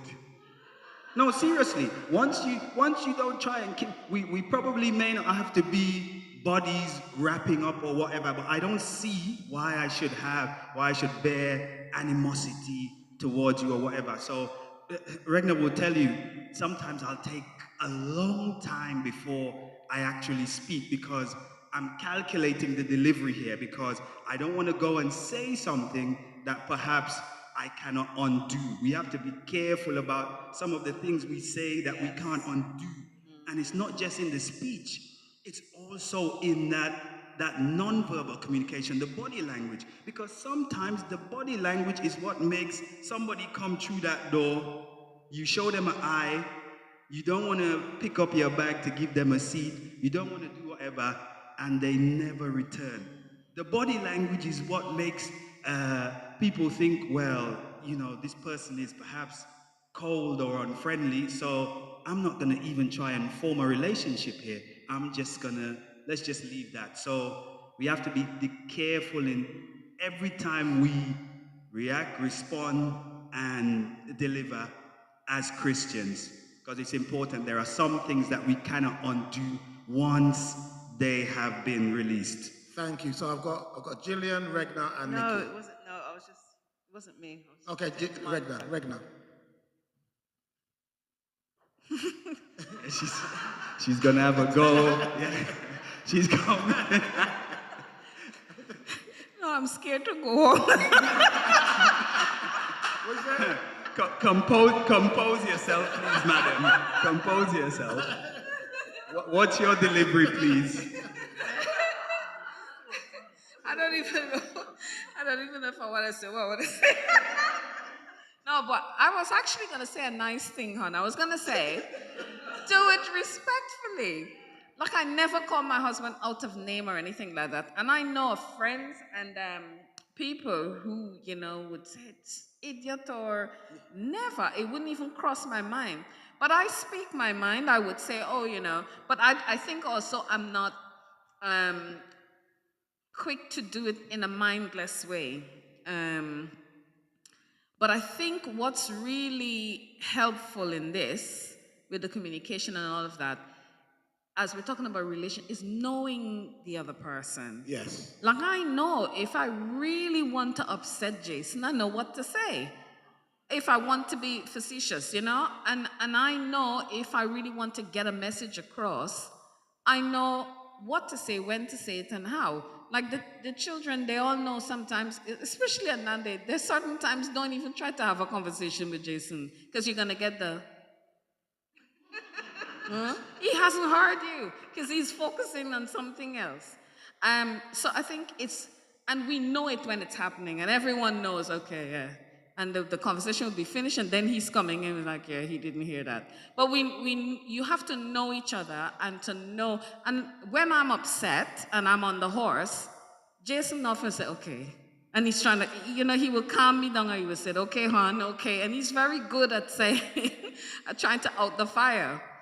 But I believe it is important to let someone know when they're offending you. But personally, I allow 1 or 2 times to go by because you think, okay, well, maybe that was just. But if it keeps happening, I would, and Jason can tell you, I would probably say, you've done this before, so I'm making my case to say, yeah, my reaction now, which is a bit passionate, you can understand it was coming because it's not the first time. Okay. And I think it's reasonable to give people a first and second or whatever the number is, because you know what, it's not every time you jump on someone as soon as they do something that's not so palatable.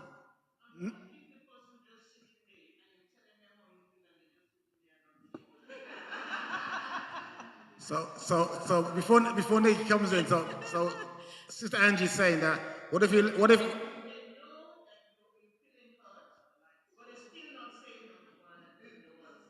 so basically they're letting rip and you're just sitting there emotionless.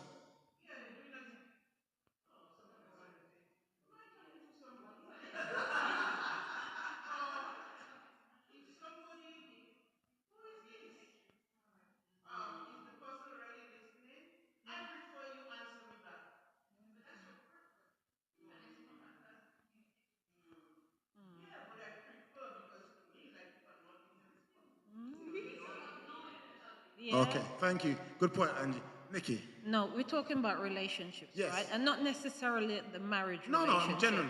But I think it's the book I read some time ago. It must be that book called Boundaries. One of the things my children will often say to me is that, I found a friend, I've got a friend. And I think that word is overused. So I say to them, be careful not to call everybody your friend. You know how we enter into a marriage relationship or I think the book advises that we get to know somebody first, Yep. their characteristics, if it's reciprocal or whatever the word is, if we have things in common, before we get into a relationship where I refer to that person as my friend. Okay. Because if you call someone your friend, there are certain expectations and so on, Yep. and it can land you into trouble. Because the characteristics of that person you may not like each other, and you may not get on in the way that you hope. So I think it can be an overused term. Okay. So we have to, the book was saying you should, after being together for a while, you should invite the person. Would you like to be my friend? And then you discuss where this friendship is going or whatever it is. Okay. It may sound long and stuff like that, but it's worth thinking about because some people you actually don't want to be your friend. Thank you. It's true. No, thank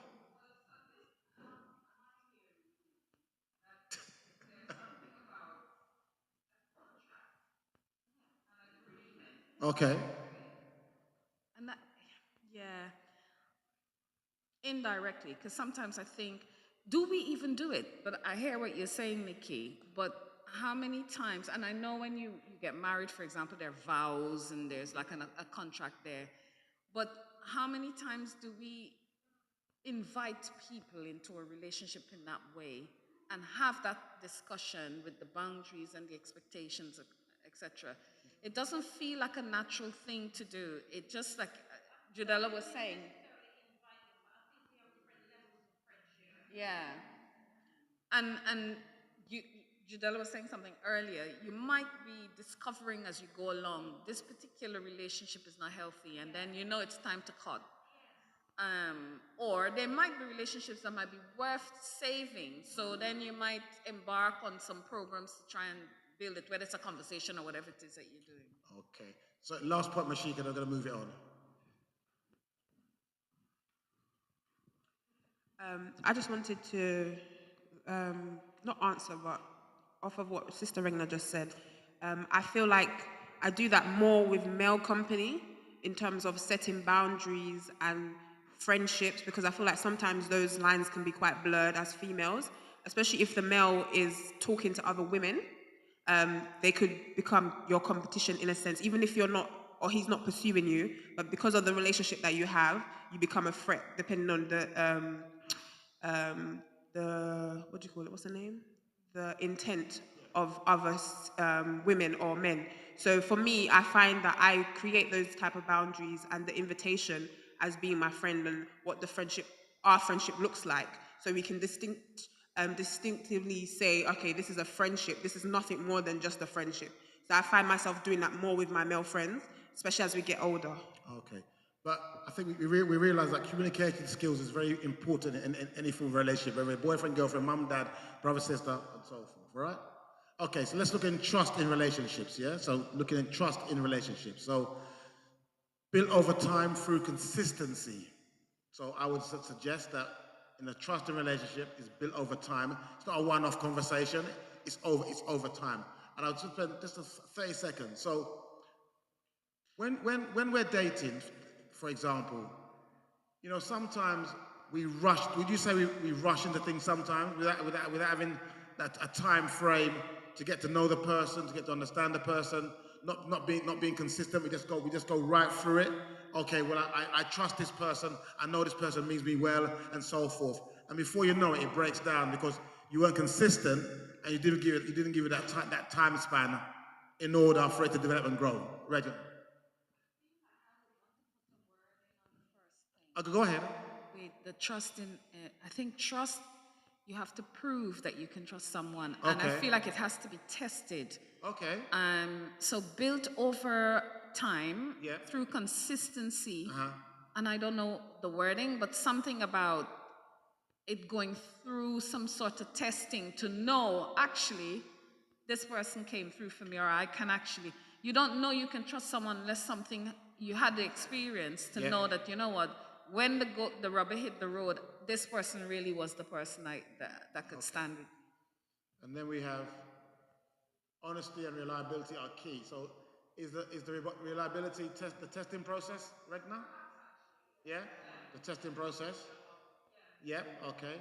And then we got important for emotional safety, trust in relationships. That's actually quite important because see, physically, if you punch me, I'll get a black eye maybe.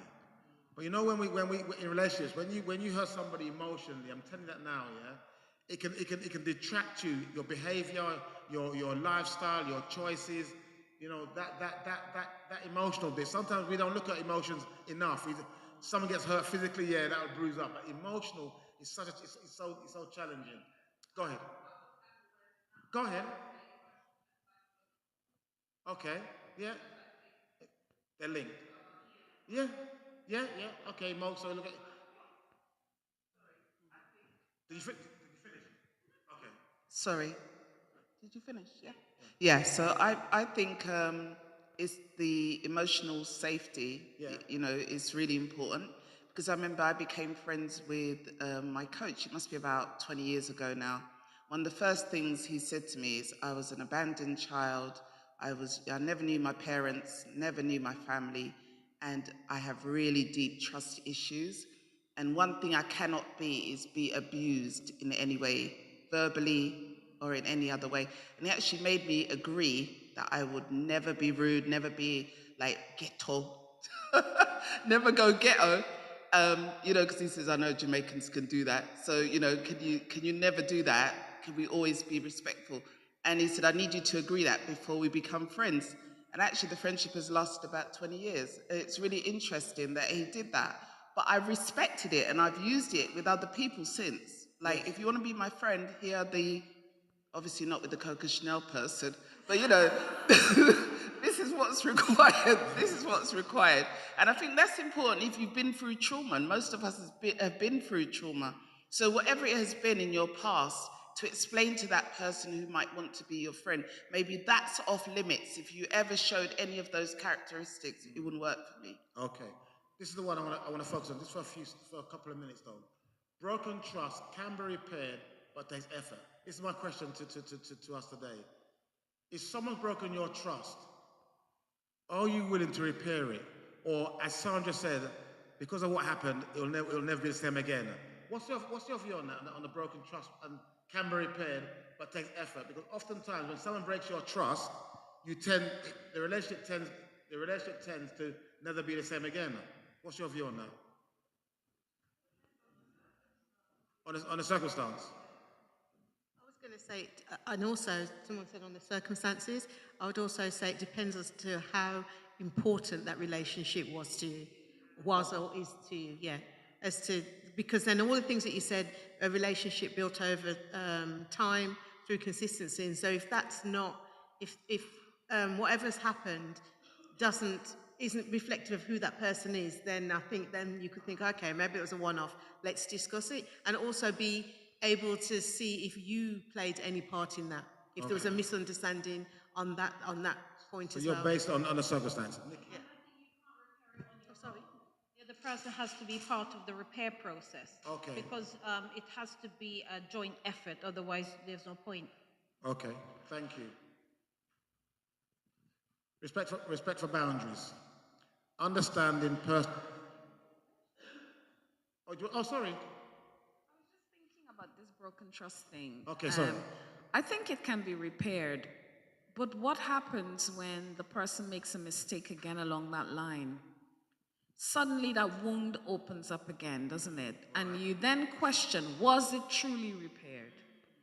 Anyway, maybe don't dwell on it, but I'm just thinking. No, you said it. Let's So with my friend, I set new boundaries. So it wasn't that we're still friends, but now there are some very clear boundaries in place, which is around being more honest and open with each other, but also her recognizing, she had to recognize that she did something wrong. In the beginning, she wasn't recognizing that she did something wrong, and that actually that affected my trust for her. But once she'd done that, and it took her a little while, but she came to terms with it, being a Christian, of course I forgave her. But I'm still got boundaries in place with her. I don't think I'm totally like, before I was totally trusting anything, we're just friends. Now I'm like, if something happens, I correct it at that point. Okay. I don't wait for it to fester. Okay. Mashika. I was just going to agree with Regna in terms of trust can be rebuilt, yes, definitely. But just to understand that the relationship will never be the same. It might be similar, but it won't be the same. There'll be alterations. But Cheeky, my question is that truly a repaired relationship? Yeah, because at the end of the day, the repair is based on the circumstance. So ultimately you're altering to suit the person's needs at this point, because you've seen that they can't reach where you need them to reach, so you're reaching them where they are. So you've repaired the relationship, but you've become more intentional about the requirements for them, so it's more personal in a sense. Okay. So yeah, I think the relationship is repaired, definitely is repaired.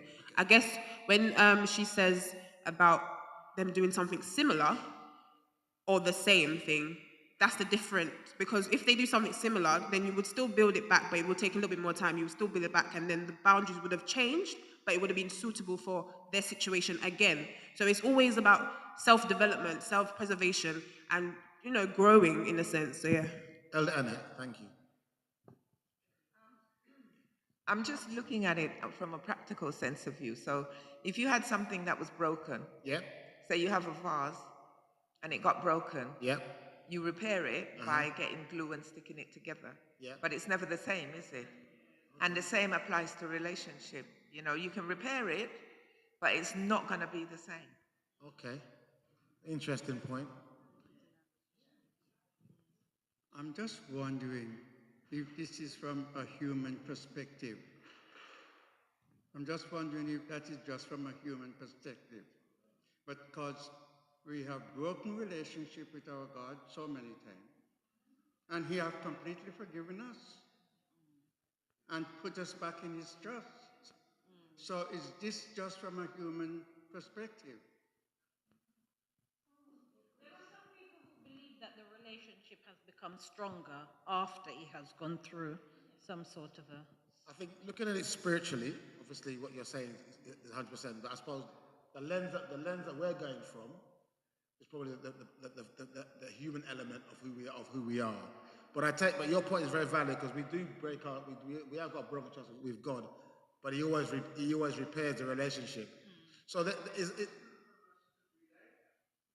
which is a good point. So is it possible for us to reflect the image of Christ in terms of when trust is broken, and if the person's truly remorseful, and you can see they're remorseful from their behavior, can that relationship remain as it was? It can be stronger? Okay. I don't think it would be the same as it was. It's what, like Mashika was saying, is that, and Annette was saying, is that it will be different. And relationships don't stay the same anyway. They evolve, and they move on. So okay, yeah. Mashika and Jidela.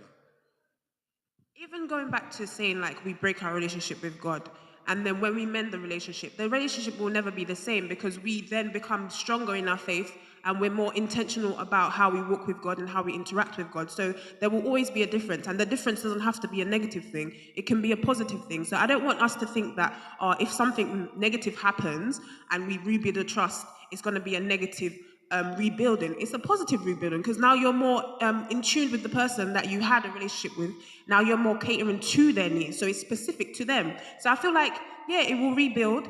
Yeah, it's going to be different, and expect it to be different. But then it's more for you to work closer with this person. Now you're getting to know them a little bit more, and now you're more intentional in your relationship and your relationship building with them. So it's not a negative. It should be a positive thing. Thank you. Judela, then Chantel? Okay. It can be both. And even if we're looking at it from a spiritual perspective, there are many characters in the Bible. Look, we're looking at Samson, forgiven over and over again, but it was never the same up until his ending. There are many relationships in the Bible. God healed the lepers. Some of them ran off and never came back, right? You need the other person to work with you. So if it's not, you can give all the forgiveness you want, but if it's not meant to be and it's not meant to come back to you, that's just the way it will be. Thank you. Chantel. Sorry, it wasn't really a point I was making. It was just a question to Okay. clarify, because it was based on basically what Mashika was saying and probably what Brother P also said. When we do these things, are we looking at it again as human, or we are looking at it on a spiritual with God? Because the way we're talking about it, and we said it will never be the same, or all of these things, is man to man. Now, I was thinking about the reverse side. Does God behave or relate to us that way? Where would God say, oh, it's never going to be the same again? So is that how God deals with us, where when we've broken the relationship so many times, again and again, we're coming back, we're asking for forgiveness, he has forgiven us. Does that mean that for him in his mind, or I don't know how he thinks, that that relationship will never be the same again?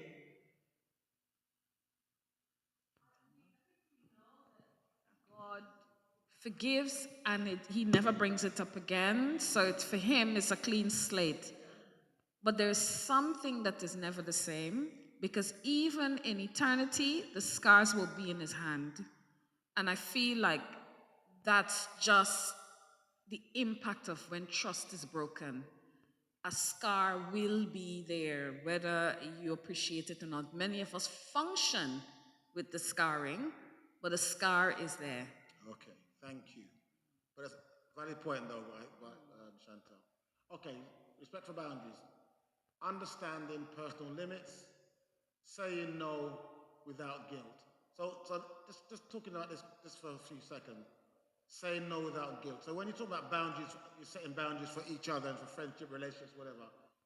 When you're saying no to something or you don't like something, do you feel guilty for saying it? Or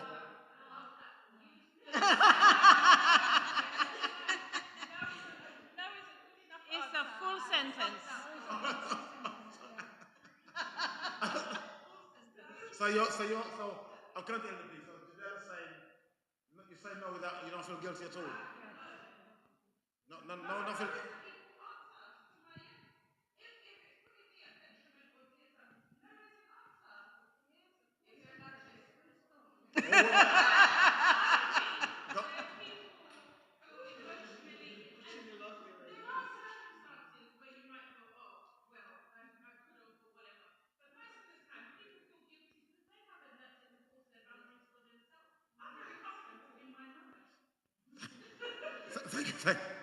Thank you, Fidela.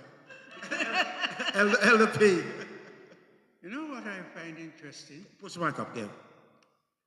For a woman, especially when you're talking about relationship, when she said no to a man, you just respect it. But if a man said no to a woman, Lord of mercy!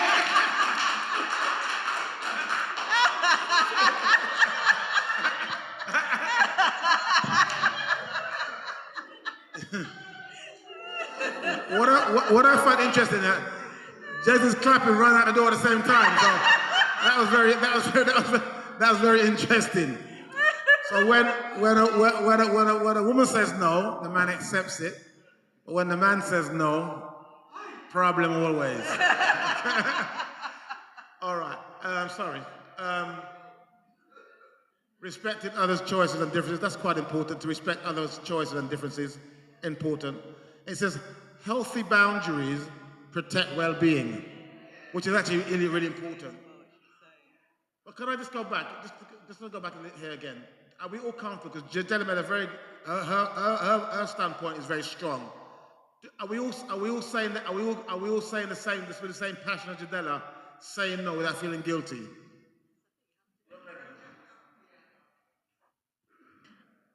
I don't know if I'm answering your question, but I was just thinking about healthy boundaries and I do believe in boundaries. Yeah.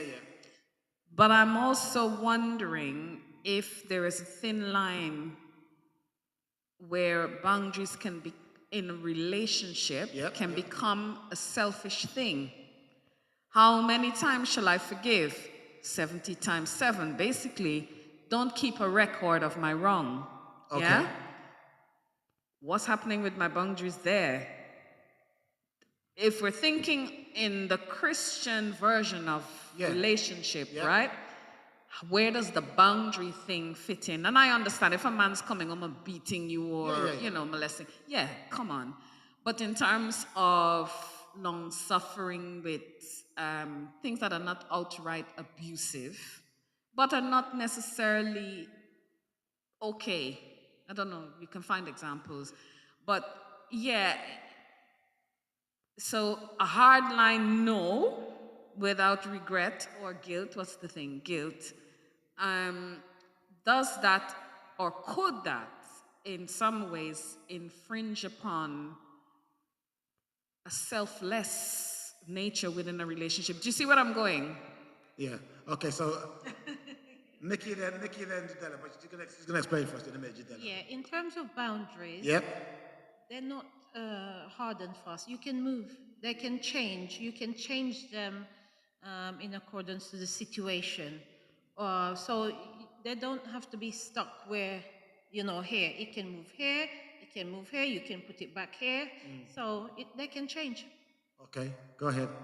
So the reason I am so set on you have to be able to say no is because I think sometimes, as I said, it's to your detriment. But also, you might be asking me something that I am actually not best placed to do. And we see it all the time. You ask someone to do something, and they know that thing, they don't want to do it, they can't do it, they just don't know how to tell you that they are not the person. And you then are enforcing on them, oh, please do. I know that it's not within me to do. So I am putting myself in now a position that psychologically is not right for me.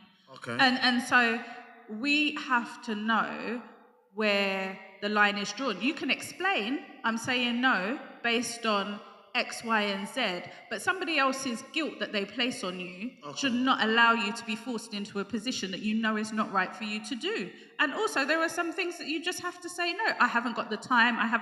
It's like people promising, yes, I'll do it. It never gets done. You're waiting. They know that they will never do this thing. I remember someone I used to be friends with, and Brother Nana knows them as well.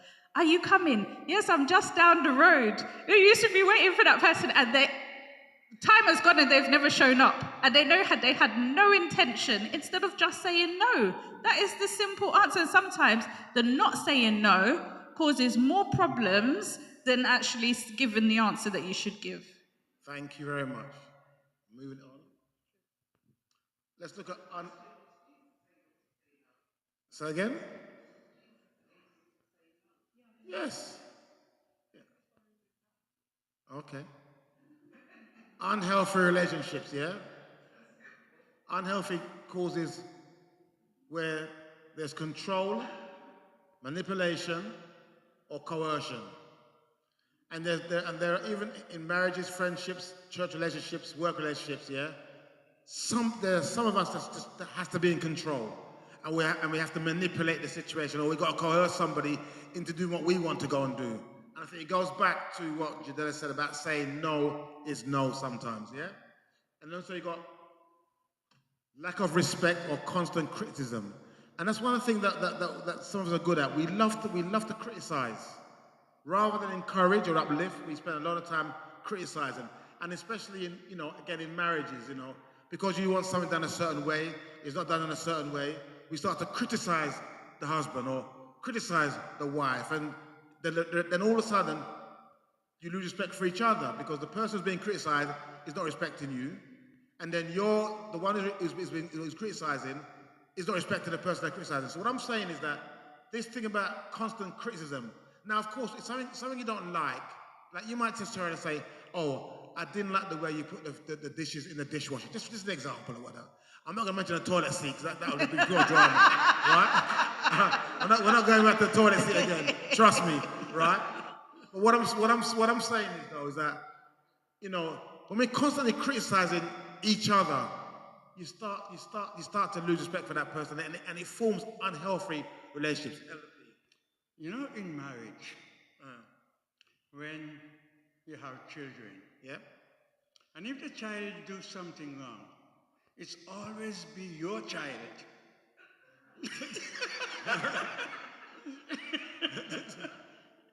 It's amazing how often the child becomes yours. Oh, I see. Yeah. Oh, I see. So it's both your children, but it becomes your child. Your child. Completely forget that she has anything to do with it. Okay. Your child. All right. Mine. Okay. Also unhealthy when it's pure or poor or aggressive communication. So again, so back to back to what Jadella said about saying no to certain boundaries. I suppose if you're saying it in an affirmative way or in a way that is respectful, it's okay. But sometimes when we communicate, we can become aggressive. Yeah. Sometimes passive, but sometimes aggressive as well. Yeah. That communication breaks down relationships. Yeah. I know, for example, when you're isolated from friends or family, that again causes unhealthy relationships. Or, as it was said earlier on, the word psychological, emotional, physical, or psychological harm. That's a cocktail of unhealthy relationship, especially psychological, because that you talk about mental health after that. You understand? And you become timid. You become nervous. You know, because of the work I do, I spend time talking to families.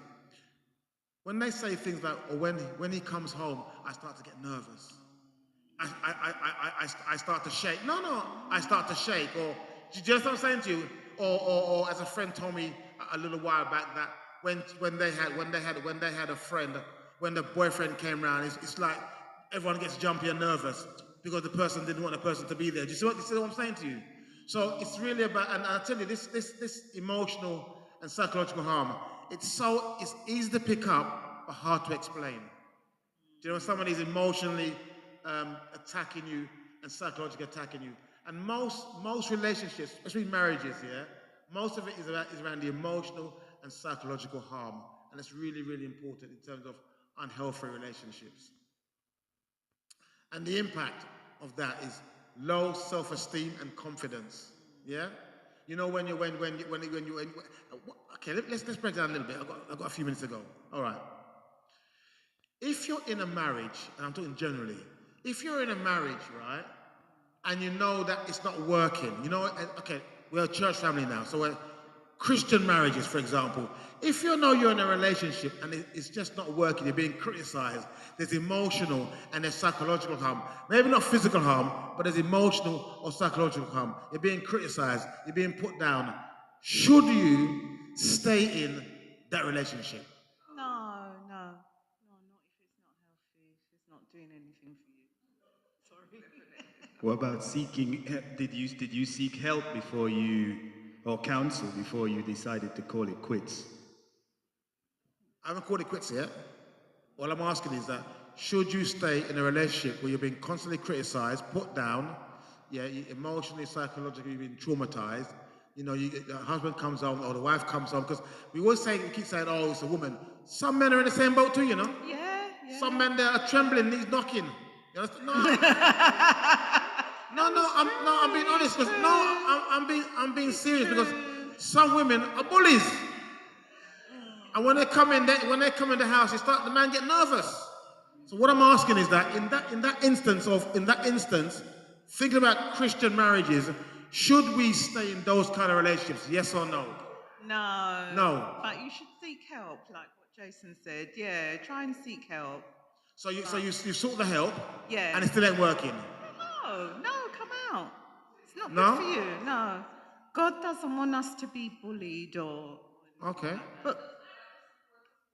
And I'm thinking that.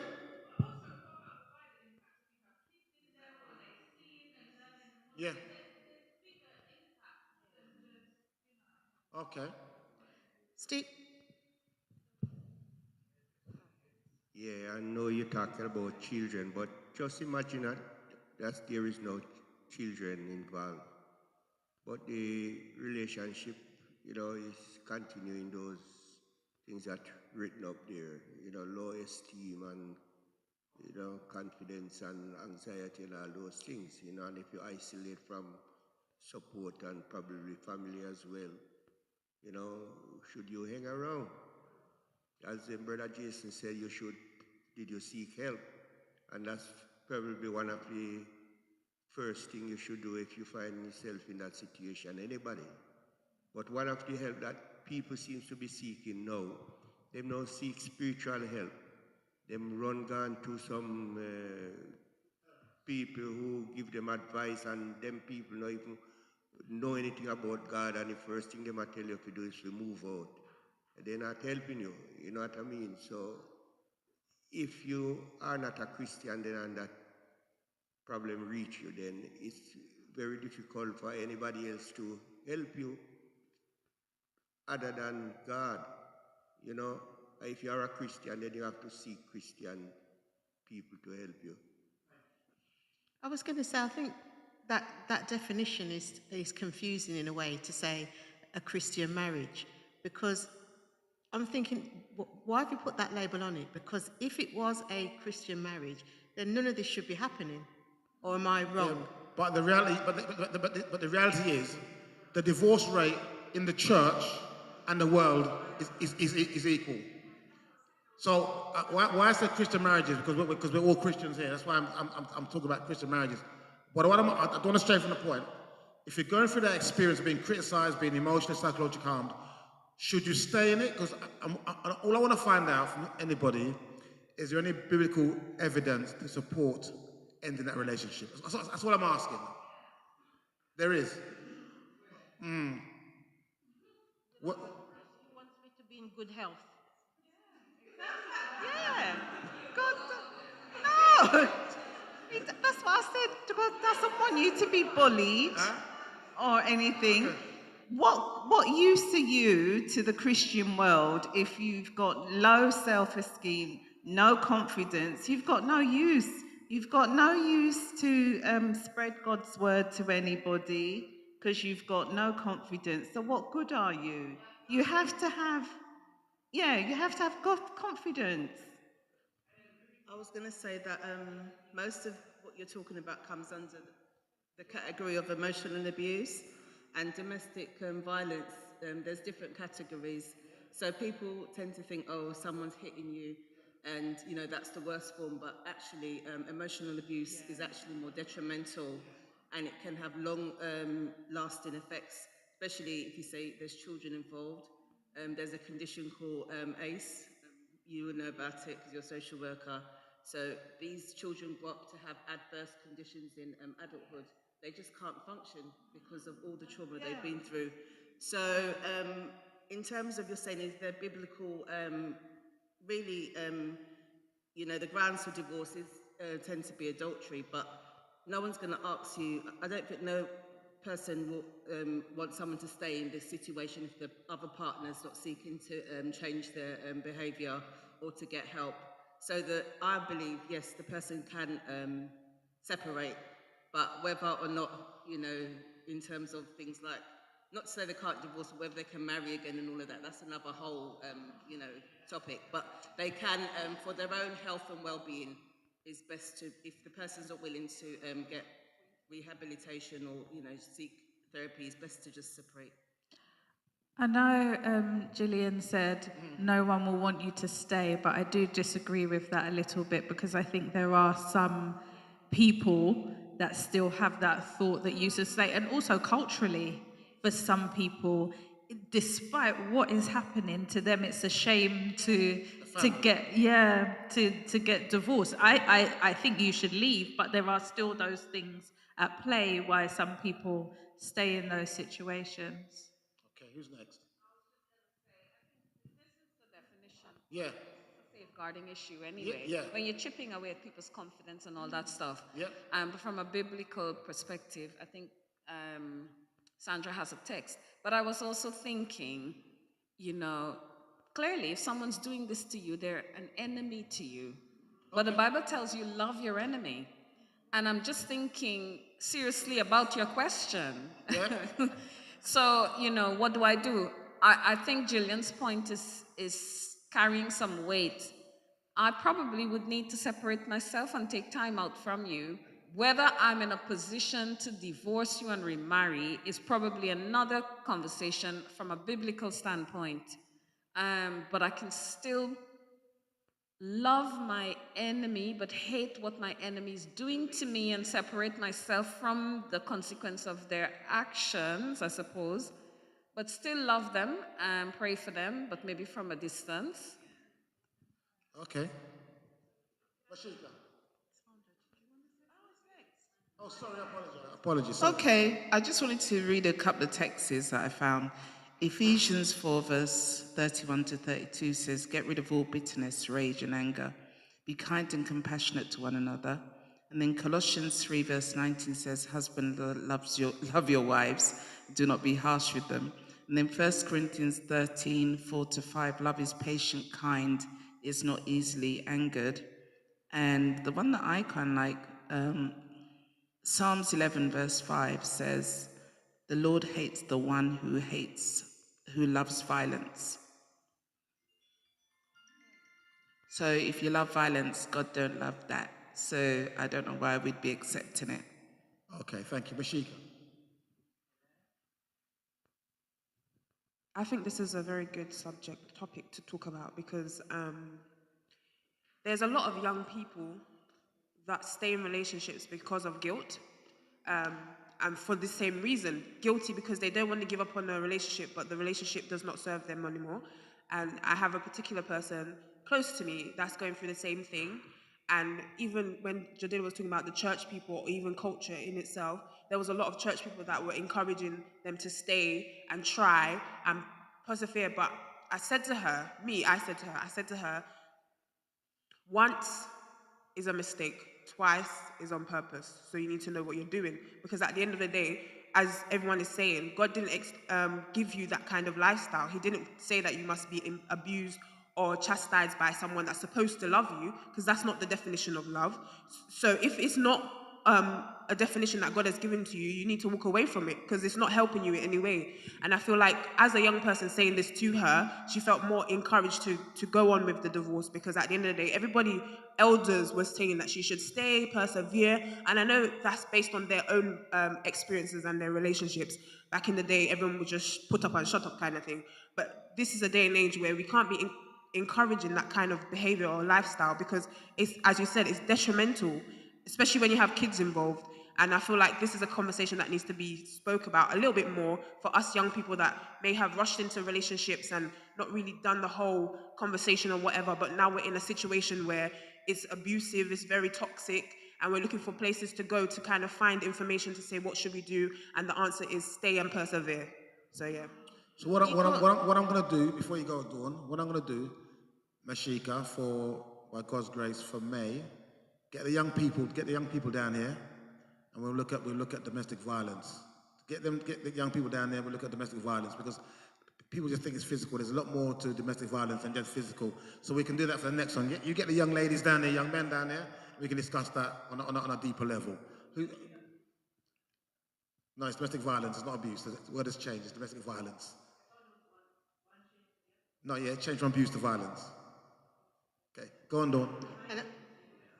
No, I can tell you is no, but I can tell you no, it's changed. Yeah. Okay. Well, I'll challenge that. I'll bring you that information as well. Not a problem. Go ahead.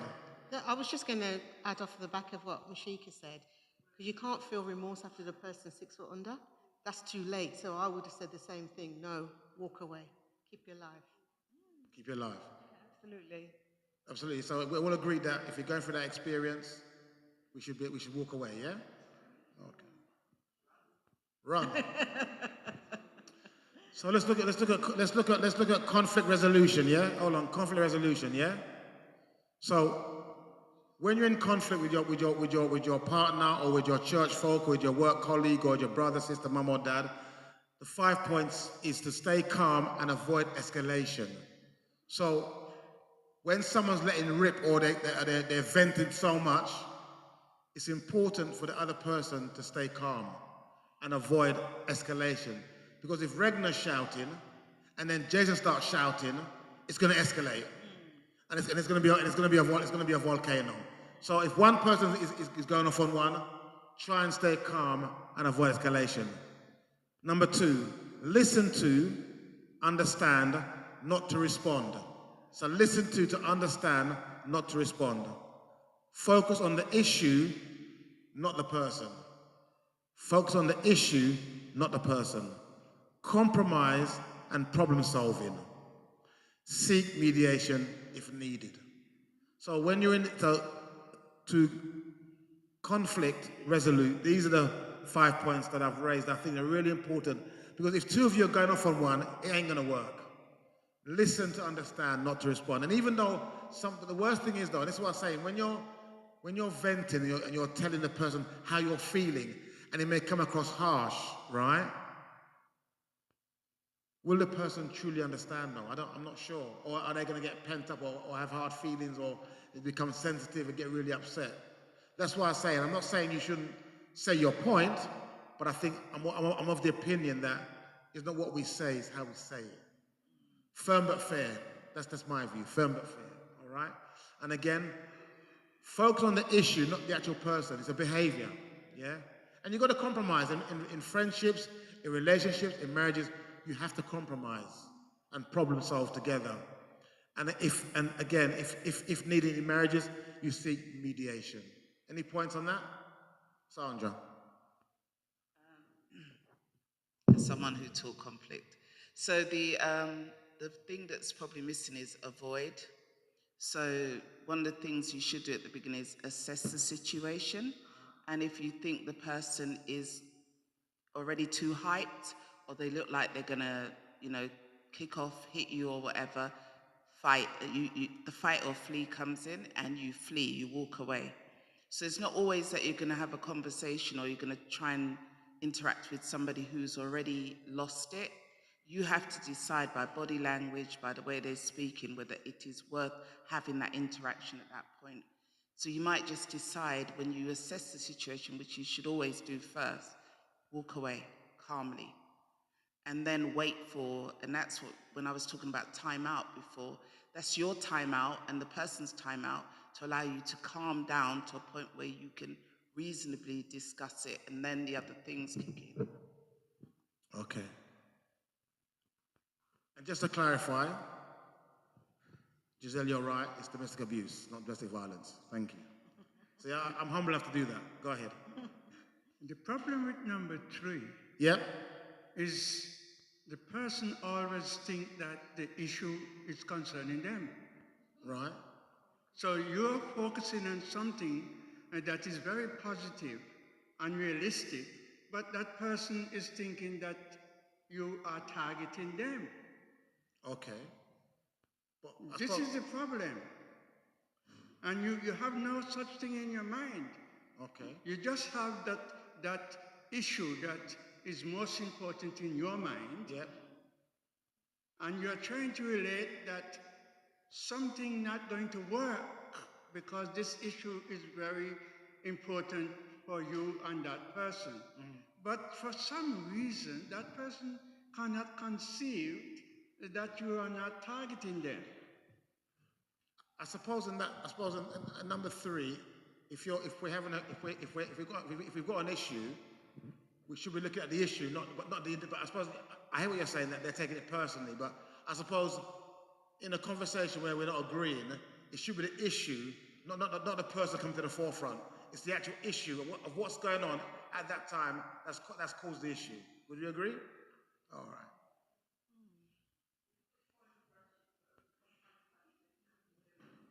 Okay, go. Oh, to make it happen. Go ahead, say that again. Yeah, because you're talking about the person thinking that the issue is about them.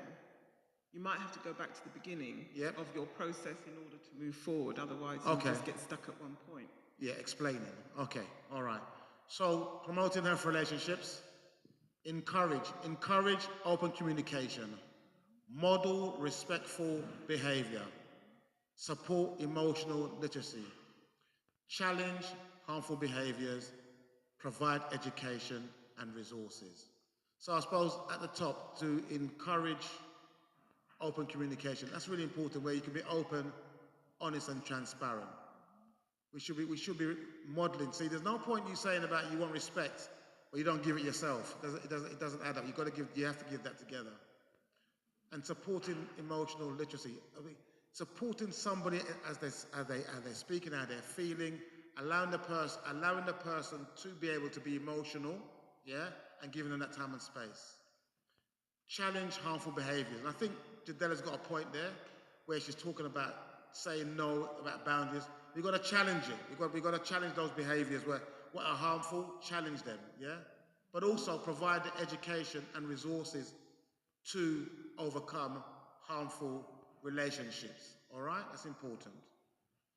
And so go on, Jadella. Resources and stuff, because I'm reflecting, because we've just started our MIT. Yep. And they've asked us to do the personality questionnaires Okay. and all of that.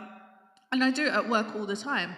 So we have to, if we're bringing someone into a team or certain levels, we do it to know who we're bringing in. You know, we recently done a whole directorate one and a whole team. And I was like, oh, this is why my team are like this. You know, they're all green. I'm red. So I'm red and green. So, you know, I can push them along to a certain point, but we have to learn to work together. And it's a massive report. It talks about how we work together, what your style is. And I think a lot of the basis of this is that sometimes we don't know ourselves, who we are. And we haven't worked through that to be able to build these relationships to work to other people. And sometimes that needs to be the starting point. So sometimes we need to step back. And even if we all did our personality stuff, it's not 100%, but it at least gives us a basis to understand who we are and how we operate, and then how we can operate with others. So it needs to start from that place of self to be able to build on the healthy relationships that we have with others. So do you think that in terms of relationship, there should be a compatibility test as well? Especially if you're getting married. Yeah, and I guess counselling and stuff, but in friendships and stuff as well. Yeah. Sometimes you're, and you know, work relationships, sometimes you don't know why you keep having these same issues or bucking up against each other, but it's just that your styles are very different, but you're not viewing it in that way. We just don't get along but sometimes you don't realize until it's there in front of you. But if you know how you operate, yes, you don't even necessarily need that other, because it talks about other styles usually in those things and what you align with and what might be difficult for you and what you might have to work through. But if you have that basis for yourself, then you know what you are looking for. You might know what your triggers are, and you know how you can move forward. Okay. But it has to begin with you. Okay. So, what's that? Yes. I think we should do it at church Yeah. once, because it really helps you to appreciate the differences among people and understanding a little bit more about yourself and why you do things the way you do, and your triggers indeed. And I think it's a helpful thing to not take things too personal, but still be accommodating. But I'm saying this to say we should really try and do it at church. I don't know, one afternoon. Okay. Yeah. Yeah.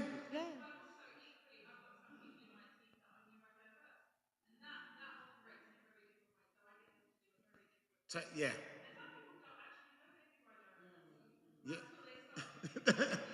Very true. Mashika, you get a point? Yeah, okay, all right, thank you. No. Because in the church, what I find that sometimes we do things not knowing that it's very harmful. When we find an adult, whether male or female, come to a certain age, we pressure them about getting married. Okay. Hey. I don't want to say no more. Like these people cannot have a normal life single. And it bothers me because we are not helping them. We are pressuring them to go into something that probably they're not ready for. At add to that, please? Sorry. Go ahead. Clap didn't go in vain. Yes, I also agree for us young people as well. Yeah. I feel like a lot of us are pressured into finding a mate. I know it's coming from good intentions. I know you guys want us to, get married, have a partner, and have children. But I also feel like there's a process about it, and I feel like there's not enough self-development and relationship building for us Yeah. to push into that relationship, long-term partnership kind of looking for. So I feel like it's all well and good you wanting that, but give us some guidance, give us some Coaching. support. Yeah, thank you. That's the word. Give us some coaching so we're looking for certain things in particulars instead of just saying, oh, when you're going to. Give us some foundation, please. Thank you. That doesn't broke down. And when it broke down, now you're saying stay together. Okay, that's a good one. But we also have to remember that's not everybody's portion, and not everybody is going to get married or have children, and that is not in their destiny or they don't want it. And it's the same as in the Bible. There are some single people, and we need to know that that will be for some people. So you have to accept that as well. Yeah, but what I will say though, and I think you made a good point about, I think Rashid, you're talking about give us some tips, advice, and guidance, and that as a church, that's what we should be doing as older members, supporting our young people to make the right decisions, as opposed to saying when you're getting married. Yeah. Okay. Yeah. Okay. So conclusion: healthy relationships support well-being and safety. Awareness helps prevent harm. Everyone deserves respect, trust, and support. Amen. So, in conclusion, relationships are very important. No one is definitely not an island. We're all interconnected in some way. I suppose the takeaway from this really is that we need to build positive relationships. And there will be curveballs in the way. There will be challenges along the way. But it's overcoming those challenges and overcoming the different issues that we face as human beings, not just married partners. Children and their parents' relationships, some of them are very toxic, Some of them are broken completely, where it's just broken, yeah? Sibling rivalry, I never understand this, and I'm going to probably just give me 2 minutes when we'll close. We've been here for a little while, but thank you for your patience. But talking about parents and children, and I see what your thoughts are on this quickly. Our parents, at some point, all of us, if God don't come, we're going to pass away. It's a fact. But what I don't understand is when the parents have made a will. Listen carefully. And when our parents go to sleep, you find out that maybe mummy and daddy left little Johnny more than Sandra. No, but the relationship, mum and daddy gone to sleep, But the relationship between Johnny and Sandra is toxic. And what I'm trying to say is that, why is that? Because it was the parents who did the will in the first place. It wasn't Johnny or Sandra. So why should there be a break in that relationship? But I'm telling you, I've got friends who don't talk to their brothers because he got left more. Relationships are really, really important. Right.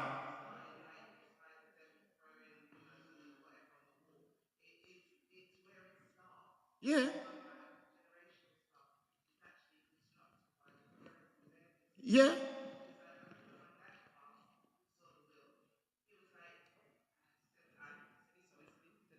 have 7 children. Each child would be equally given what I have left. Yes. And then he said, and if anybody contests it, they don't get their share. And I could actually hear him speaking when they read it, because actually that prevents the conflict that could potentially happen. Yeah. So he'd already thought about it, that someone's going to go, I should have more because I'm older, or I should have this. Yeah. And he was like, nah, anybody who contests gets nothing. They don't get their share. And that share should then be split amongst the others. And I actually thought that was a good thing that he did, because actually that is the argument often, that, we're not treated equally even though we were all brought into the world by those people that we call our parents. Yeah. And I think it can start with the parents being aware of the problems they can create for the future generations by what we do now. Yeah. So yeah, it's something for all of us to be aware of. Like, if you're writing a will, I need to know what's in it. But like, if if you have something to leave, just remember that you can create a whole problem for another generation that will now take another 20 years or more to be resolved by other people who weren't even in that problem at the beginning, but just by the way that you decided to leave whatever it was to whoever. But sometimes as well, it's the timing of it as well, because let's say 3 years ago, myself and my siblings, there's some siblings that might be doing better than others, and at the time when my dad decided to do whatever will, he might say, well, Jason's he's got his property, he's got whatever, he's got this and that. But then an older sibling or somebody in between has got less. So at the time of you doing it, perhaps maybe they decided to apportion it, perhaps not evenly, but give in accordance to maybe what somebody already has. So sometimes I guess that has a part to playing it as well. Yeah. Family dynamics are so different and so unique that I don't think there's one size that fits all. Because I was going to say also as well that it might be that you might have a big family, but is one person doing everything and the others are not stepping up. So I think you need a bit more. It's hard to make a blanket statement because of the way family dynamics are. Fair enough. That we think every parent is a good parent. Okay. And then we have this misconception, of what a parent is. And also the relationships that children have with their parents, as Dawn was just saying, is quite different. So I wouldn't have a problem with that. Okay. Play a part in this sort. I mean, we all come from black backgrounds of some sort and we know that the way things are done at home is slightly different than we might do in the UK ourselves. So, how money is dispersed. I mean, I'm the eldest daughter of an eldest daughter of an eldest daughter, and technically, I am the one. Okay, so in that context, the responsibility for allocation when my mum died came to me. Okay, about in terms of how that was dispersed. So it is difficult because if you are a person who's got problems with your siblings, they're now in a problem situation, okay, in terms of how that's done. So those things also have to be taken into account. So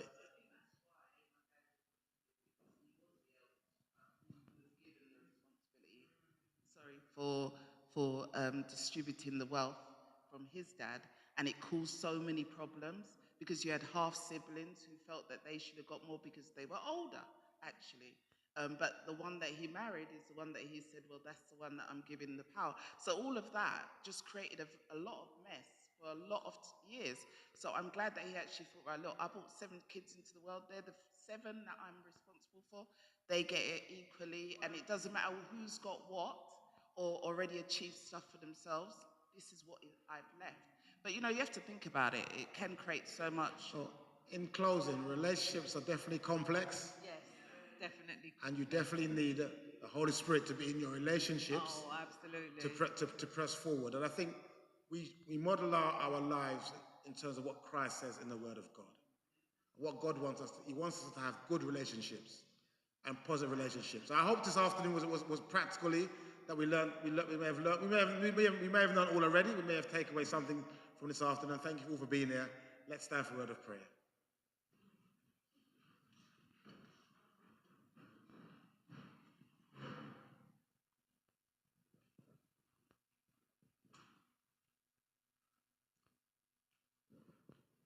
Let's bow your head and let us pray.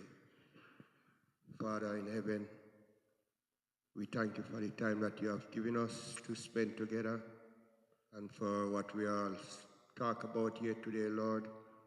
I pray that you will put it on our mind and our heart, and so that we may focus on how we should carry ourselves, how we should live with each other, and how we should go about get to know our brethren as well as our sistering as well. And I thank you, Lord, that you have opened up certain things that we could relate it to and things that we couldn't. But if it wasn't for your glory and for your sake, for the blessing that you have put on us, Lord, we couldn't be here today. For it is you who sustain us and keep us from falling when the enemy put hazard in our way. And Father, you have shown us what we are to do now, Lord, and I pray that we will go out and practice and do according to your will.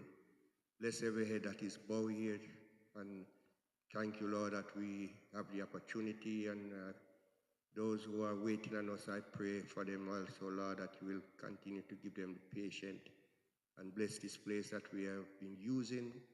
May you put your blessing upon it, Father, that we may continue have it to use in time to come and forevermore. This is my prayer in Jesus' name. Amen. Amen.